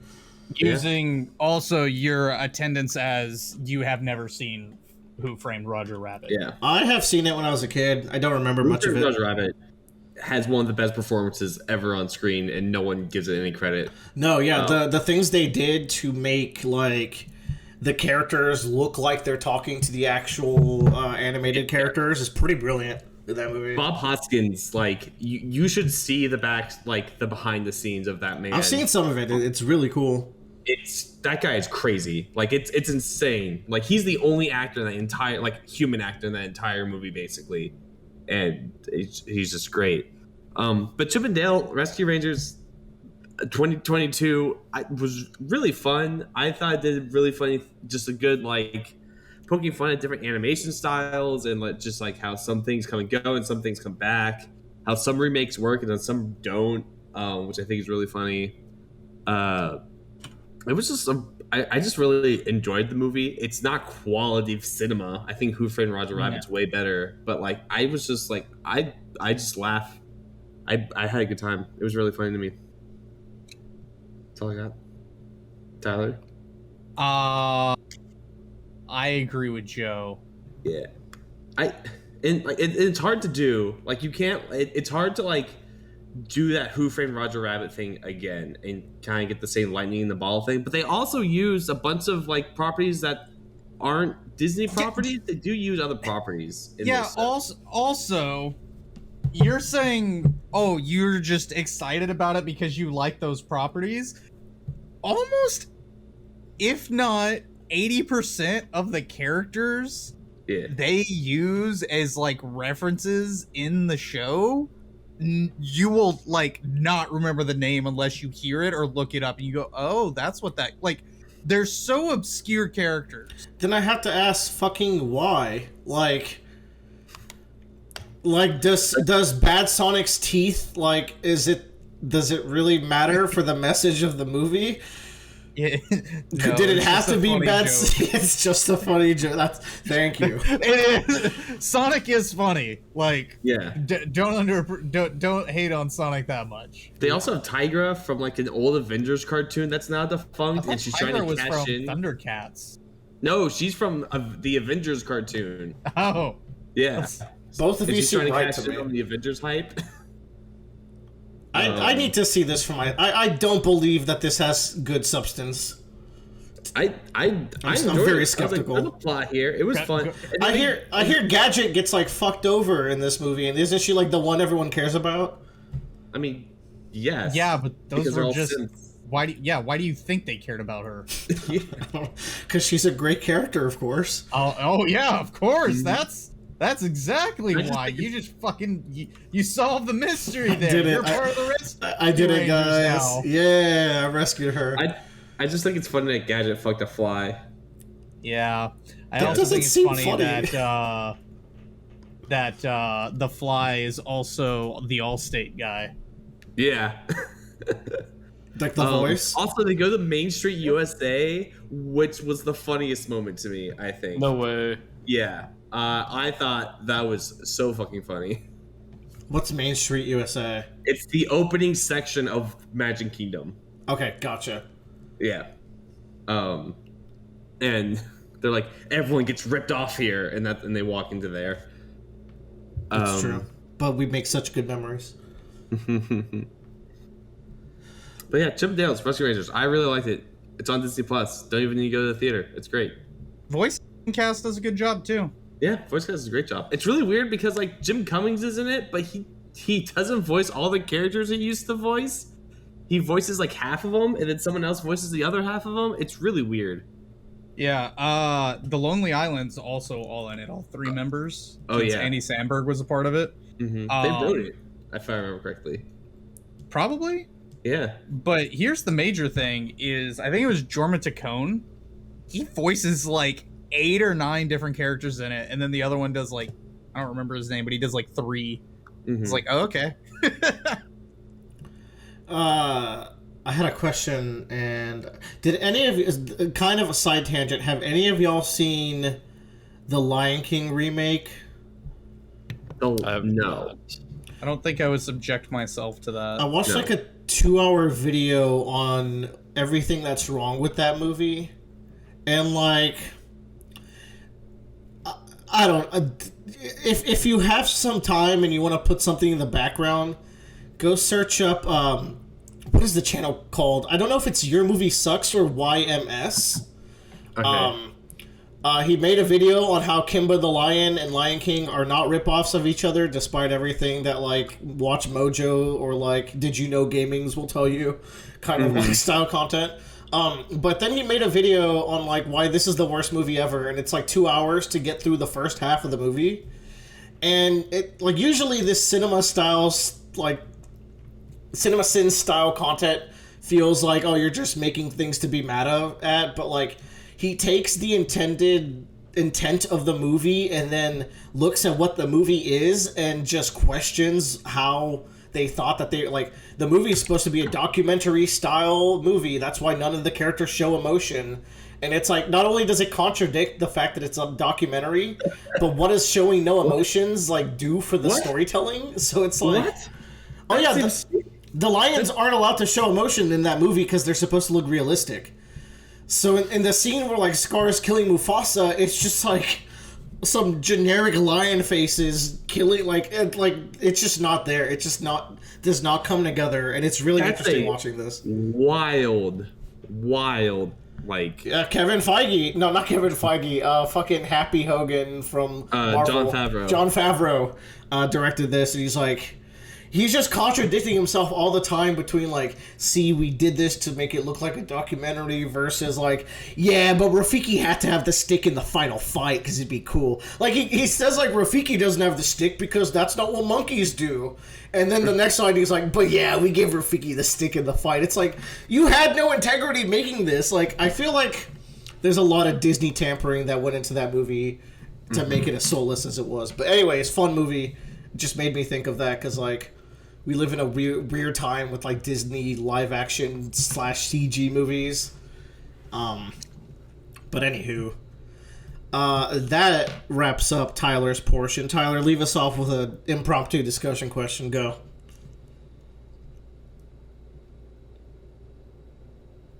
I agree. What do you think about Oh boy. Mob Psycho 100 getting a third season? Well, I'm sure all three of us have strong opinions on this. I wish them the best. I do. This is gonna get me to actually watch Mob Psycho. The only reason why I haven't watched it right now is knowing that it would never get fully animated. Oh wow, is this gonna be the end of Mob Psycho? It had very little to cover, but like from where season 2 leaves off, from what I understand. Oh, okay. Drop what happens in Konosuba season 3. Spoil it for me. Yeah. Anyways, Mob Psycho 100 season 3 part 1 coming out soon. Part 2 2 years from now. God damn it. All right, bye, Tyler. Man, That's our sign. I can't believe you finished Better Call Saul season 6 part 1. Oh my god. Okay, that's funny, but like at the very least, part 2 will come out in July. So Yeah, That's the it thing comes out for- in a month, not 2 years. Production wise, like it really is part 1. I guess, isn't it? And yeah. like, I don't have a problem with that. The problem I have is you then take over a year long hiatus for the next part to come out. For anyone Right. curious, we're pretty much referring to Attack on Titan, who decided to stretch their final season into 3 full seasons with a year and a half between each or so. Not a year and a half, but like a solid 8+ months in between every season. And I should also mention, I am 100% okay with them taking time and giving like healthy work schedules to animators if that's what they are doing. But it just the seems- advertising behind it is gross. Yeah, it just seems ridiculous to me that like, oh, it's season 4, parts 1, 2, 3, 4 over the course of 3 years. Just call it 4, 5, 6. Like, I don't. Whatever. But I Better also Call get the Saul idea. does not run into this issue because they've pretty much shot every episode. They're doing post-production in these Yeah. last few remaining weeks for the little bit that they have left, which is probably why AMC... Another reason why, honestly, AMC decided to split it is so you didn't get a quick AMC Plus subscription to watch them weekly and then drop Yeah. it. Yeah. They spread it out so you had to get at least 2 to 3 subscriptions, and let's be honest, that's why they did it. It is what it is. But I will say, they picked a damn good chunk to, like, split it into. Yeah. Oh man, they fucking trolled the shit out of everyone on Twitter. They really did. Oh my god. There was a post by the director writer of the episode that hey, we kind of shot all 13 episodes of the season together, so don't expect season 7 or episode 7 to have a traditional cliffhanger. And they're right, Cliff Main didn't hang, but it did have a Howard shooter. Yeah. No cliffhangers, but we do have Howard shooters. Jesus. Oh, spoiler alert. Yeah. Good job, Willer. This will go immediately in... I will edit this in some way. Anywho. Yeah, Howard shot Jimmy. Can you believe it? Holy fuck. Yeah.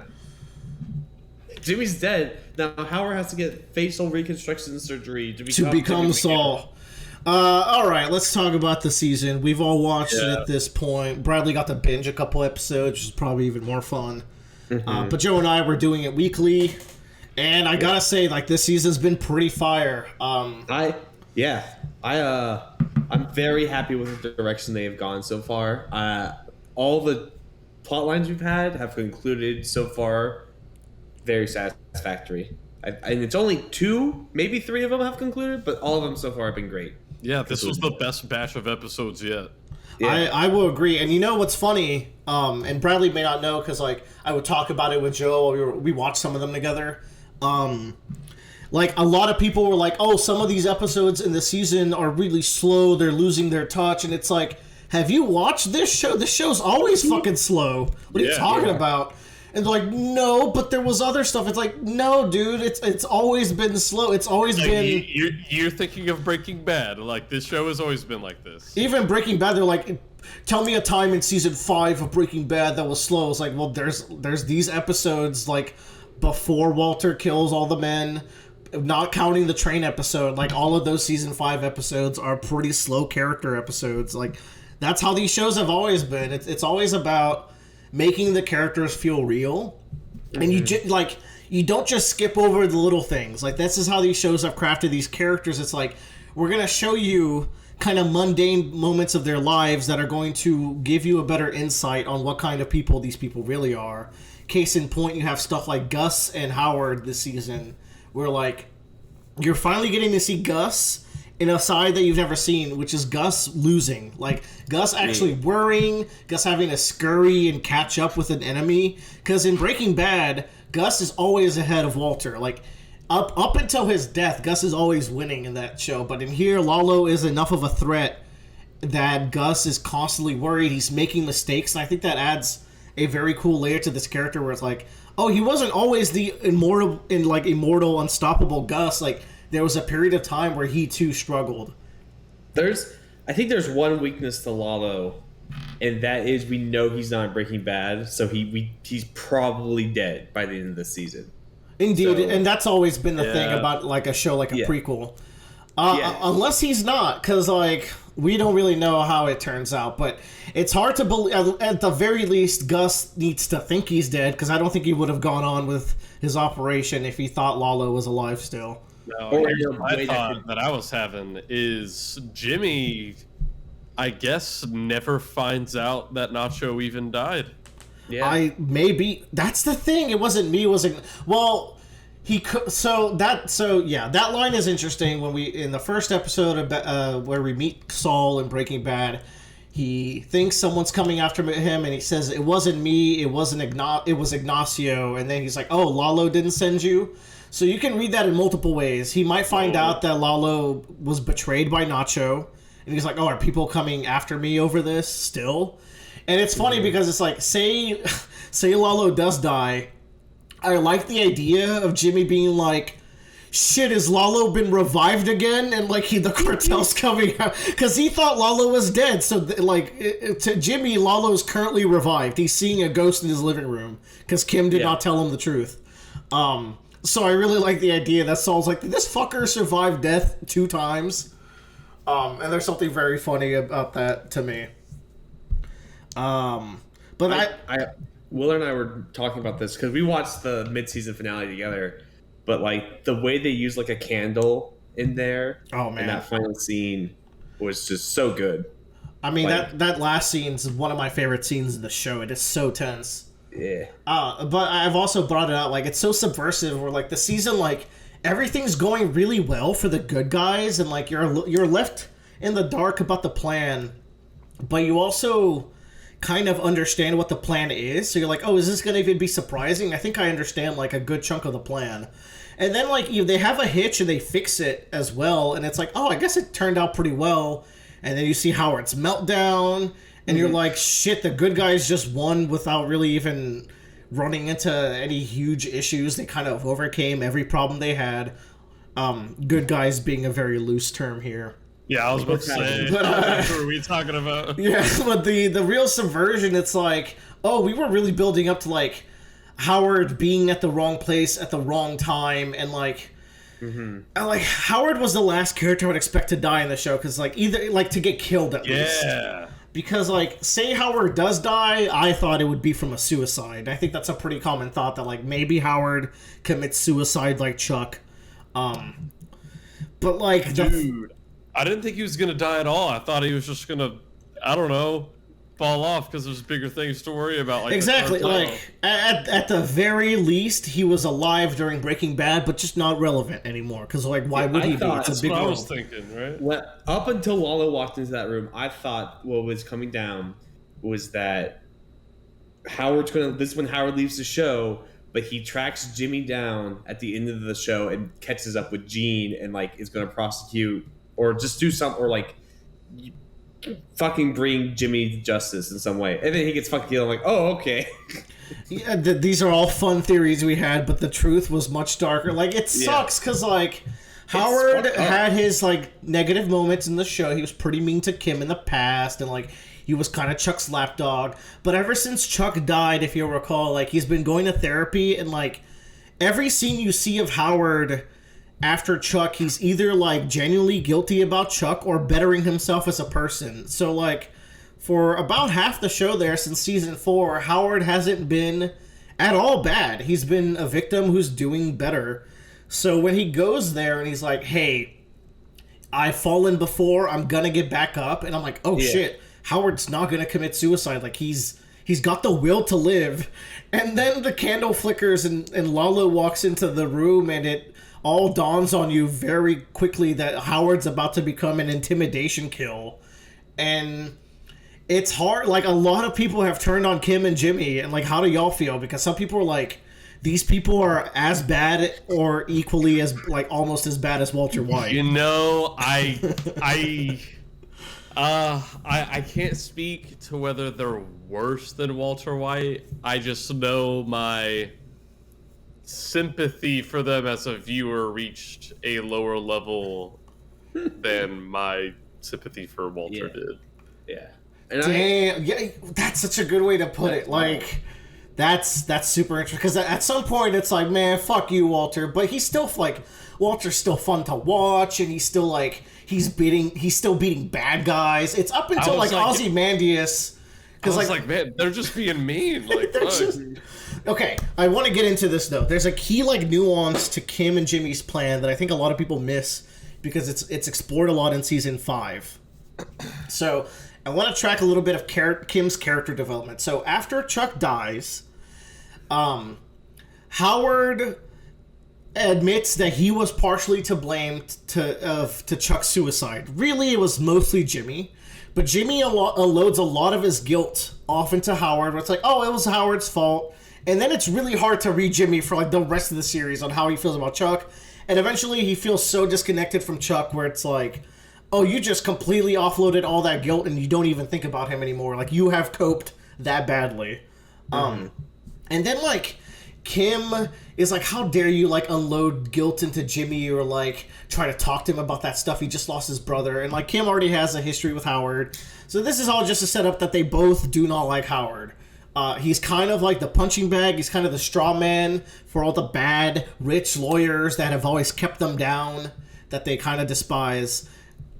Almost seems just, but let's be honest, they're both just punching up at like someone who doesn't necessarily deserve it. yeah. And then there's the Sandpiper thing, where if you'll recall, like, if Sandpiper settles, it's almost objectively a good in the world. Because the only reason why Sandpiper's not settling it is so that the funds can go up and everyone involved can get more money. But what that really means is the lawyers can get more money, because these are old people. They might die before they ever get to reap the benefits of what like was done to them. In fact, the first like client that Jimmy ever had is dead, right? Or one of the first clients that Jimmy ever had is dead. Yeah, the Alpine Shepherd boy lady from Yeah. season 1. And I don't know I don't remember if she was one of the Sandpiper folks, but Irene was. But it was so nice seeing Irene this season after Jimmy almost ruined the rest of her life with the shoe scam and all that, with the bingo, way back when. What simpler times those were. But yeah, like, and Kim even brings this up in season 10. She's like, hey, if we settle Sandpiper, those people get their money. More importantly, we get our money. We need to settle it now. Like, so it's like, it ticks every box for Kim where she gets to do good in the world. She gets to fund her pro bono work, and I want to very much say that Kim very much loves her pro bono work. Like, she's very passionate about it. Oh yeah. The previous seasons, like, they've thrown some doubt where it's like, Mr. Aker, the dude she was kicking off the land, is kind of like, oh, you do this because it makes you feel good about the bad you do. And to some degree, he's right. But also, Kim, like, keeps the letter from the people that help her. She really cares about her clients.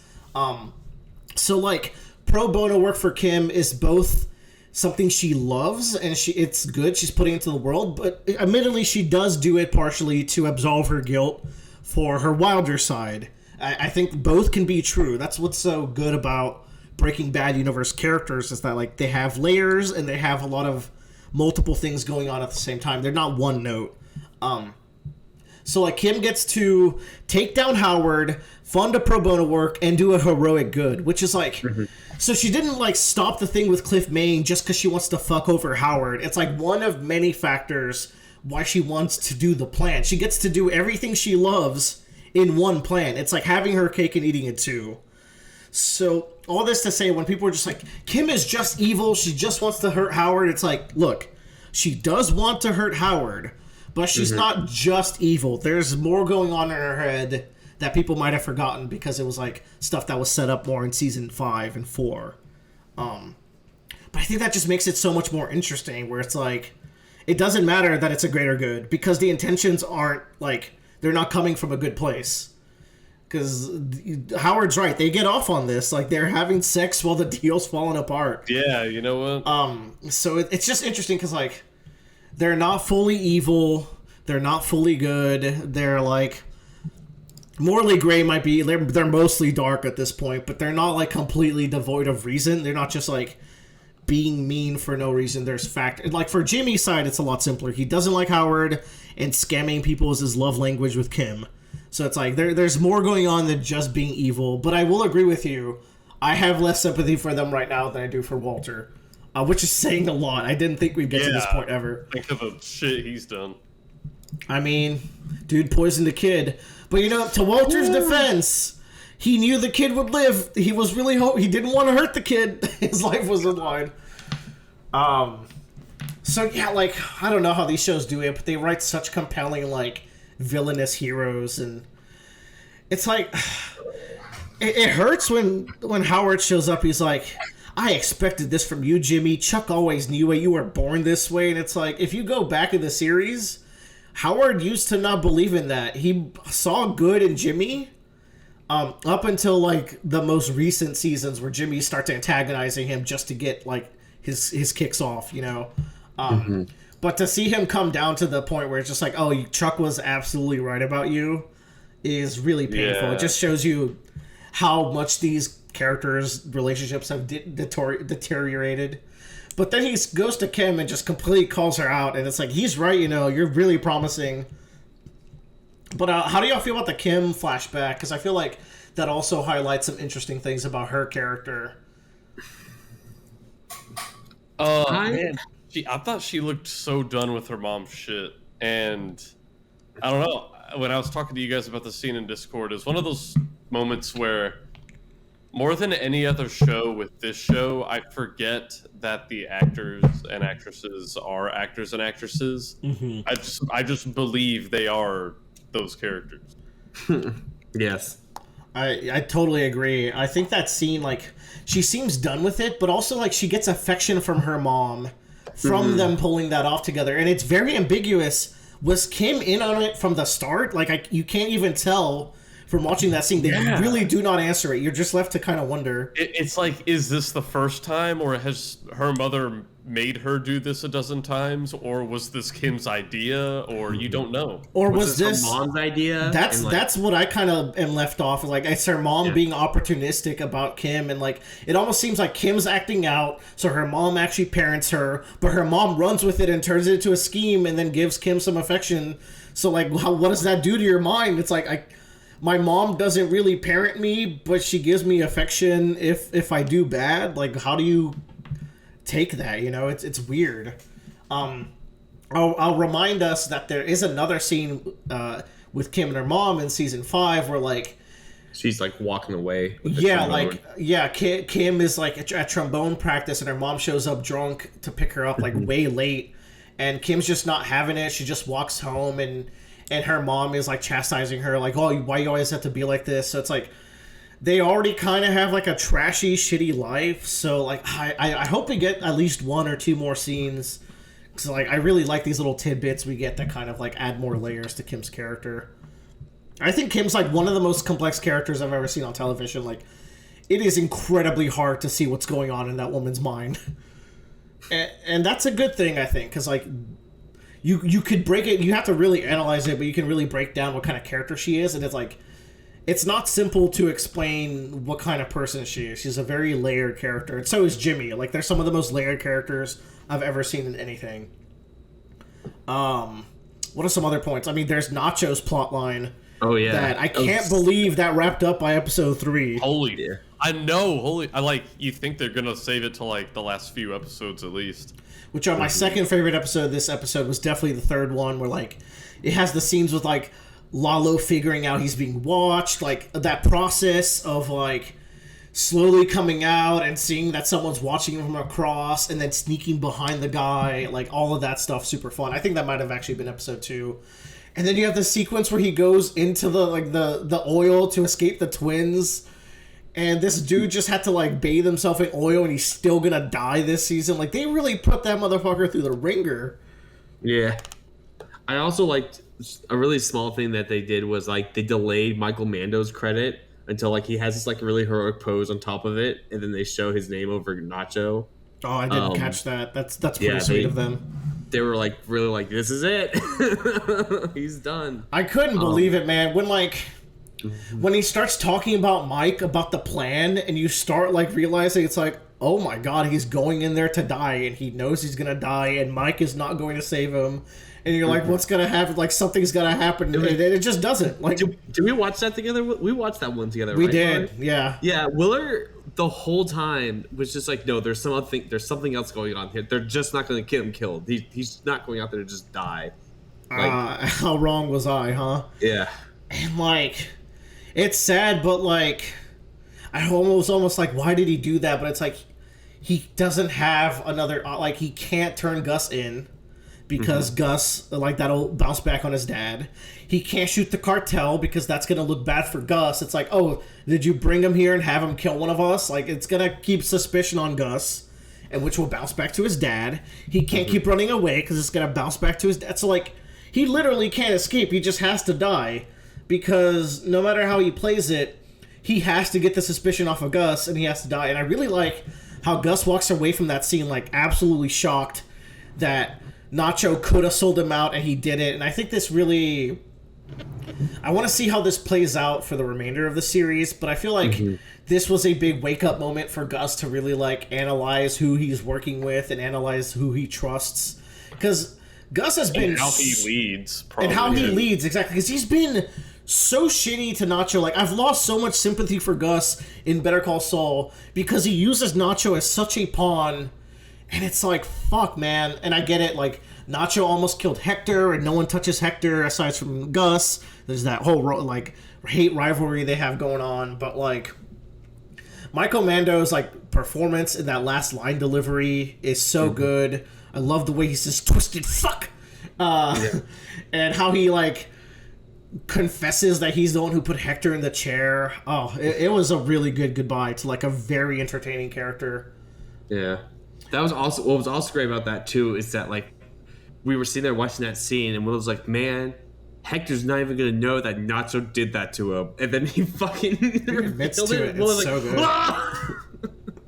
That was so, it was so good. And like, Michael Mando went on to like in an interview say like, what's interesting about that scene where Nacho dies is that every single character in that scene is dead in the current timeline. So like all of those men are dead, they just don't know it yet, and he's just the first one to go. And I'm like, oh man, that's so poetic and cool. Something else that I realized about that scene, and something that I mentioned back when we talked about Breaking Bad, is that like a big theme in Breaking Bad is that like no like evil act you do like that doesn't cause consequences to someone else. Like It has always some ripple. Yeah. It always reverberates. Like in the finale of this season, like all of Kim and Jimmy's like misdoings end up getting Howard killed, whether they want to like believe that or not.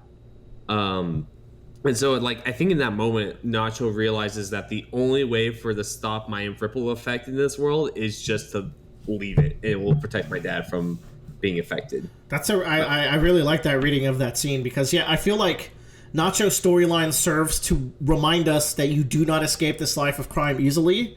The only character that's going to do it, I think, in the entire show is going to be Jesse. And we know what Jesse went through. Like, cool, Jesse, you escaped the life of crime. You're also, like, horribly terrified and, like, PTSD'd because you went through such a hard life. Yeah. Which I think circles us to... We've talked a little bit about Gus and Kim and Howard. So let's talk about the main man, Jimmy McGill, Saul. I feel like a lot of this season has focused on Kim, but there's been a couple like of good nuggets from Saul. I think the second half is going to really give us like a good closure or like loop wraparound on his character that I'm looking forward to. I feel like, as I was watching these episodes, I realized I've done a weird... I was supposed to say reach around. I should say loop around. No, say it. But I did a weird reach around. Where, you know, obviously I knew him as Saul going into this show. And then I had to get to know him as Jimmy. And it took me a long time before I think I started consistently saying Jimmy instead of Saul. And then now I tried to call him Jimmy during one of these episodes. And I was like... Just doesn't feel right. Like he's been Saul for like as long in this show as he was Jimmy.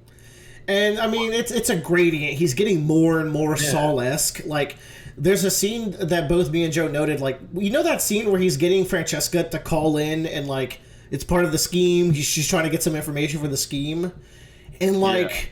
There's no warmth or jokingness. He's just kind of stressed and annoyed. He's like, Francesca, was that so hard? And I'm like, oh my god, that was so like Saul and Francesca. Like, that was not charming Jimmy. That was kind of scummy Saul. And like, it's just one scene in many scenes that Bob Odenkirk is acting. But I was like, oh god, like, we are getting closer and closer to the man that we meet. Yeah. Granted, and I had this conversation with Joe, it's like, is the Saul in Breaking Bad, like, is he a character? Does he still have some Jimmy in him? Because we were both thinking of that scene where, like, Saul is talking to Jesse and they're talking about, like, giving money to Andrea. And Saul is, like, really human in that scene. He's like, come on, dude, you don't have to do this. Or, like, are you sure you want me to keep giving her money? Like, he's just distinctly not the Saul persona in that scene. So it makes you feel like there is still, when he's off the clock, some Jimmy. But the question is, like, how much? And I think that's maybe what we're going to get into with these remaining few episodes. Like, there's 5 left. 6. 6 left. Oh, okay. I thought there were 13, right? Yeah. 7 minus 13 is 6. Oh, you're right. Never mind. Indeed. Bradley, what do you think we'll get, like, out of Saul? And, like, so there is interviews that Bryan Cranston and Aaron Paul are going to be in the season, and they still haven't shown up yet. So it's like, oh my! It's gotta only be like in a flash forward, right? Though I don't know. Here's the thing: I feel like the current like Jimmy timeline, there's not much left. With Howard dead, I feel like all we have left is Kim.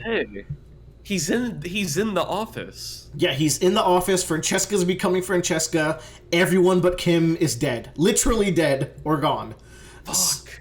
So like, I think we only have like 3 episodes left of Jimmy's timeline. And you know like, what? I don't think we can go much further. Francesca was so crushed, kind of, in Breaking Bad already. Oh yeah, she was definitely already the we're sass there. master. Yeah, so like, what I picture is gonna happen. We have 3 more episodes of Kim, Lalo, Gus stuff. Ooh. And then we're going to...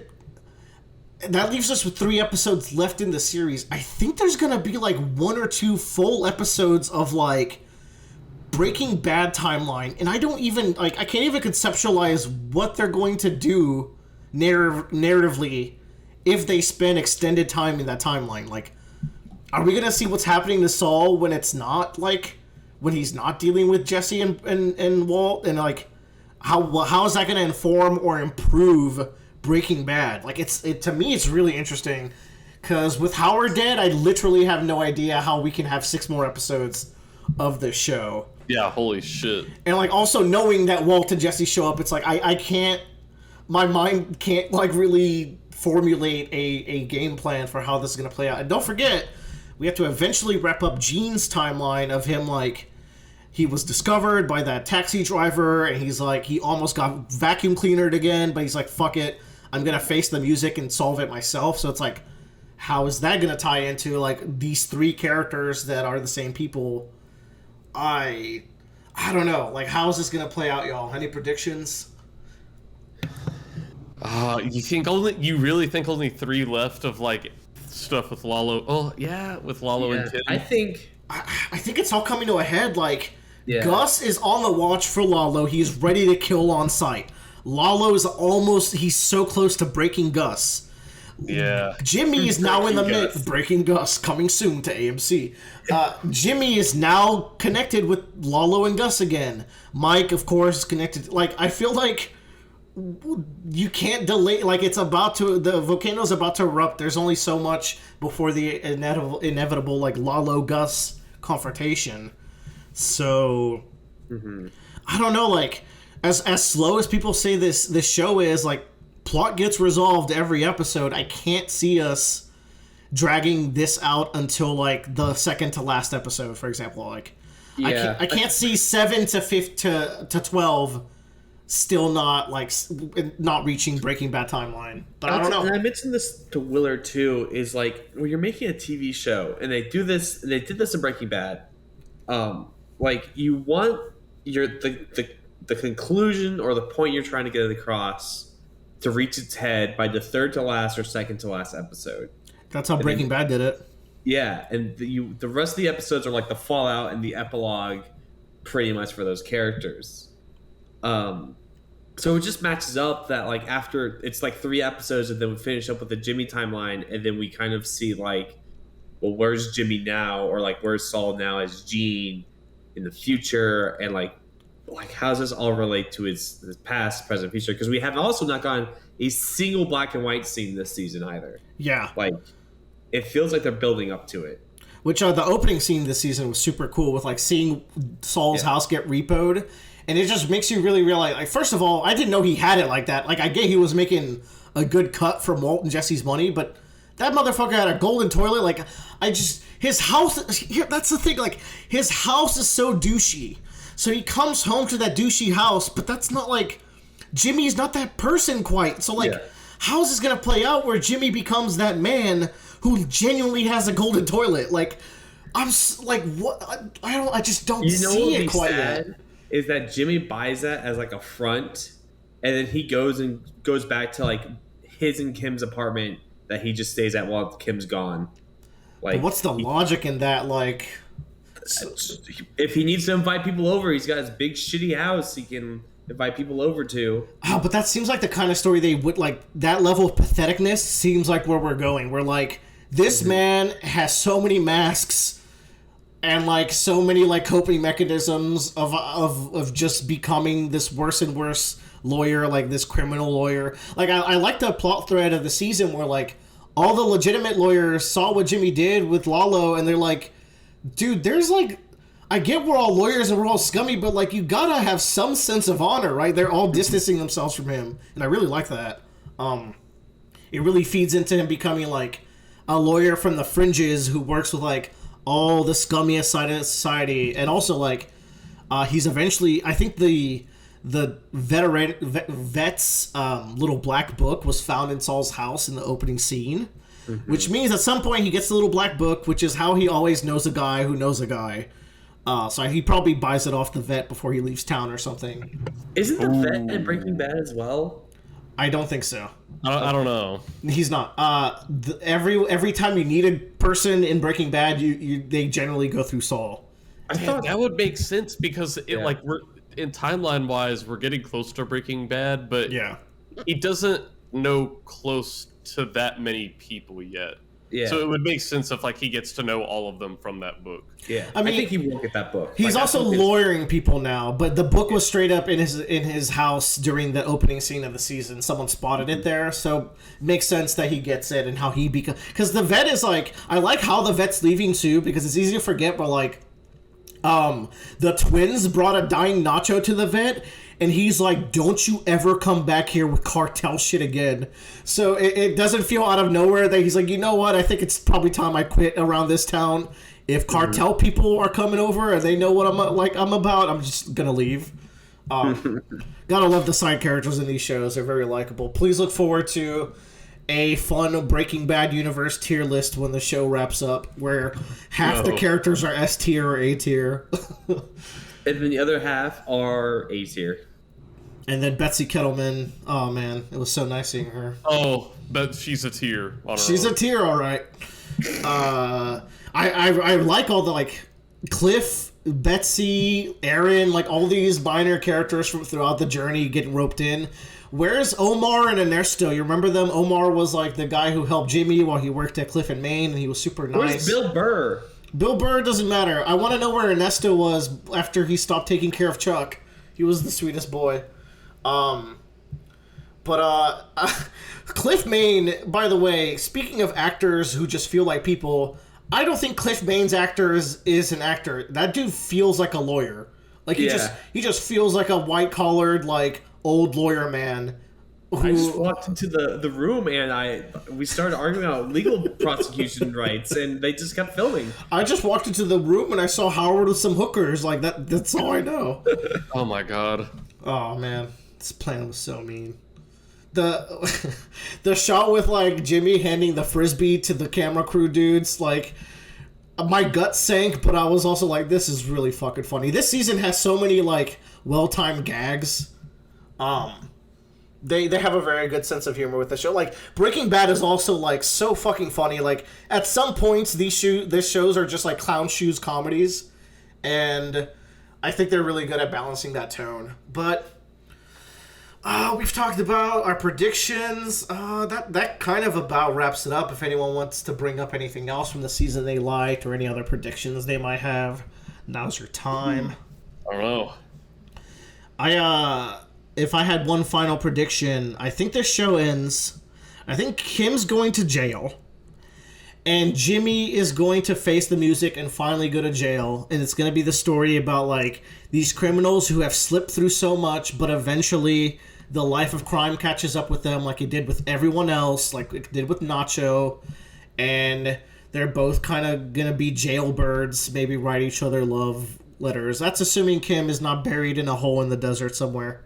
I was about to say, assuming Lalo doesn't blow her fucking brains out in the first scene of the next episode. That would be so sick, though. That would be fucking terrible. Come on, it would be horrible, but you'd be like, "Oh my fuck, I can't believe they did it." They just. I know, dude. By the way, the scene with Lalo, either the scene that we saw or the one that's going to be the start of next episode, is where Bob got his heart attack, which just goes to show you how terrifying Tony Dalton is when he's acting as Lalo. Thank God Bob's okay. He's a great actor and a great guy. Yeah. That's my last predictions. Joe, you got anything? Not really. Nothing I haven't already said here. Like I just. Talk about your, like, Saul has to lawyer someone theory. Oh, yeah. So.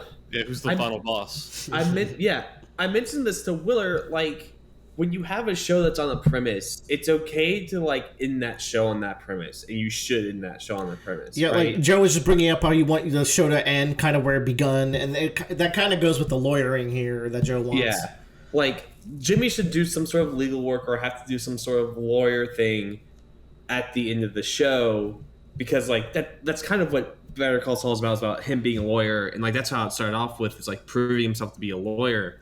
And in Breaking Bad, it ends the kind of same way, where like Walter White has to like face his like mortality of like the situation he's in, and then goes to a meth lab to deal with it. Like, like it's just what is left for him? Like, the only way I could see that playing out is if he has to defend himself in court. But like, how the fuck are you going to defend yourself in court from everything you've done? Like, yeah, there's no defense. So it's like, and also like, is that too cheesy? I feel like these writers are really good at writing like something that sounds cheesy on paper, like Howard walks into Lalo and gets shot. Like, oh, fuck off, that's stupid. But then they write it in a way where it's like, oh my god, I could never see it coming. Well, they write it and they shoot it in a way that's intense. So like, as cheesy as it sounds for Jimmy to defend himself, I'm sure they could pull it off. I just don't think like he's gonna accomplish anything by doing that. I don't think could he defend Kim? I don't know if there's time for a plot thread like that. Yeah, I could see it like Kim is like ready to like face the music and admit everything, but Jimmy's like, no, I'm getting you out of this, and does his Jimmy shenanigans. What if he's gonna defend Kim? I mean, there's probably some like conflict of interest that's illegal with that situation. I guess, but then he throws her under the bus to save his own hide. Now that would be the scum who lives in a golden toilet house. Yeah. And tells you to kill Badger because it's more convenient. Send him to Belize. Oh yeah, Saul's all about sending people to Belize with his colorful metaphors. Which again, I'm dying to see how he become like the Saul thing could all be an act, but I'm sure there's gonna be like some plot thread that connects that a little better than what we have right now. Join us July. The show will be back, but we won't talk about it until the finale. So join us in like 2 to 3 months where we talk about the end of the Breaking Bad universe, not counting that stupid cartoon that they're actually making for some reason. I'm waiting for Breaking Gus to come out. They're getting like, when you hear about a prequel of Breaking Bad, you're like, this isn't gonna be good, and then it's like, oh wait, no, it's as good, it's fantastic. But you hear about that fucking cartoon, and you're like, come on now, like this is milking it. For anyone who doesn't know, there's like a Jimmy prequel cartoon show about his time as a student. It's like, what the fuck? Who cares? It's called Slippin' Jimmy. Now, did you forget about that? Yeah, I remember now. The only way I like this is if it like breaks all canon, and there's also like Child Walter, Child Gus, and they all know each other, and it's like, Jimmy, you can't just keep doing that. I want Child Walter making pop rocks for Child Gus as Old Man Mike goes. I want Hank to be the hall monitor. Oh my god! The more like, there's no way this would be good. I forgot Hank showed up in this series. I remember when we were watching this and we got to that episode. I hadn't started Breaking Bad yet. I was like, "Who the fuck are these two? Why do y'all care?" Meanwhile, it's Hank and Gomi, man. You don't know Hank and Gomi. Anyways, join us for weekly talks about the Slip and Jimmy show. All right. Goodbye, everyone. See y'all in a couple months. Bye. Bye.